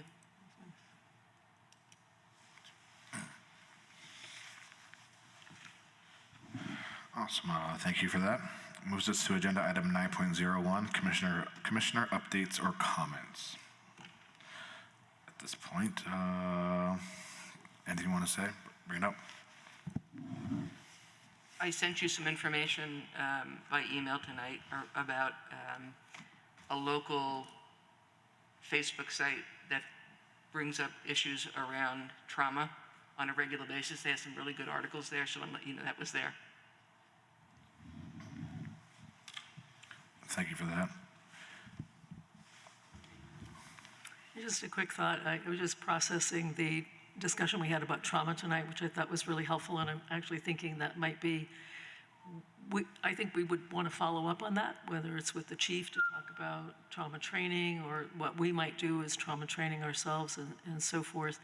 And it may also be useful for us to, when the mental health summit happens, to ensure that this is a component of the discussion. And I think if, just in our memory, we can remember to do that, but maybe what we can do is put it down for an agenda item to think about how we ourselves would address the issue of trauma training for the commission.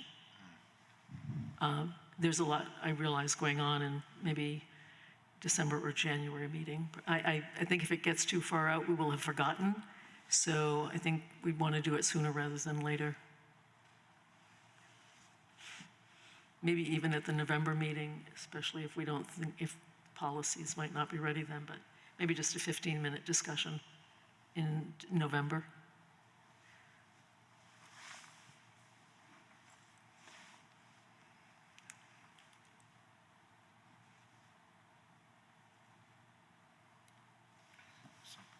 Thank you. I'm going to float something. I'm just floating everyone's appetite for a really long executive session tonight versus going Tuesday of next week, because we had reserved Monday and Tuesday. Monday for the hearing. I don't know how folks feel. I don't know how the department's availability, but we were trying not to get this late to talk about very important things in executive session. So I'm just gauging folks' appetites to keep going tonight or to go into Tuesday at 6 for executive session. I wonder if we could, there were several items we wanted to talk about amongst ourselves as commissioners, and maybe we could do that for a half hour, keep it kind of condensed, and then carry over the other issue, any other items on, for executive session until Monday and Tuesday. How do folks feel? Yes, please. Okay. Chief, I have will no that work? objections. I was going to have one question, I guess, for maybe this was for our city attorney, Haley. Would we just recess this meeting until, or do we just want to jump into a whole new executive session meeting at later for Monday, Tuesday? Should we just adjourn this meeting? Well, actually, wait, no. We still want to enter executive session for a half hour to discuss complaints. I guess at the conclusion of that, Well, would we just ask for a recess then, so we could just jump right back into executive session on Tuesday? Or we used to, like, if we went into executive session, we would announce that there would be no additional open meeting items after the executive session, so that people would know the open part was done. Can we still do that? Yeah, I think that's absolutely acceptable. So if the commission wants to go into executive session this evening, have, I guess a partial discussion of what may have been planned, I think that's totally permissible. I would just suggest at the end of executive session, you can certainly, before you all enter, let everybody, any members of the public know there'll be no more substantive discussion tonight. At the conclusion of the executive session discussion, just, have a move to re-enter the public portion of the meeting, have a quick motion to adjourn. Then I would say just warn, in compliance with open meeting laws, just warn a new executive session for a meeting next week at the council's choosing, or at the commission's choosing. I don't think it has to be more complicated than that. You don't need to recess the executive session. I think you can just publicly warn that as a meeting item for an upcoming meeting. Thank you. Does that work for the chief and the deputy chiefs for Tuesday night to to have the discussion about complaints and status and? I don't see an objection to that. Am I correct in saying that we have a different meeting on Monday? Is that correct? Monday is the hearing. Okay, so we have another meeting on Monday, and that hasn't been popped out yet, right? Okay. No, I don't know anything about it. Okay, so I believe there's a different meeting on Monday. Having our portion of this executive session conducted on Tuesday, I don't find a problem with that. I don't know if, okay. Okay, Deputy Chief Sullivan, can you be there? I believe so. Okay, because we haven't caught up, we haven't really had time. Well, we did a really brief one last month, but we do need to catch up on some of the cases. So if folks don't mind, I think we just need fresh brains for the I discussion. have no objections. Okay, great. Thank you. All right, then, moves on to agenda item 10.01, which is next meeting agenda items. We already, I think, agreed on the 16th of November for our next regularly scheduled November meeting. With regards to December, the fourth Tuesday is the 28th. Objections to that? I would love to see us do it earlier in December. I thought that Commissioner Hart had suggested the 14th of December. Oh, the 14th? Okay, I have no problem with that. I was going to say I cannot do the 21st. I won't be in town the week leading into Christmas, but I am here afterwards. Yeah, that would keep us clear of Christmas and New Year's. Yep, great. I think as long as we just check that for any holidays, right, before we, just to make sure there aren't. All right, so I guess, so definitively November for the 16th, and tentatively the 14th of December for December. More than likely, I just don't know, yeah. Great. And I'll reach out to the chiefs and the department to make sure the 14th is okay with everybody in about a week or two.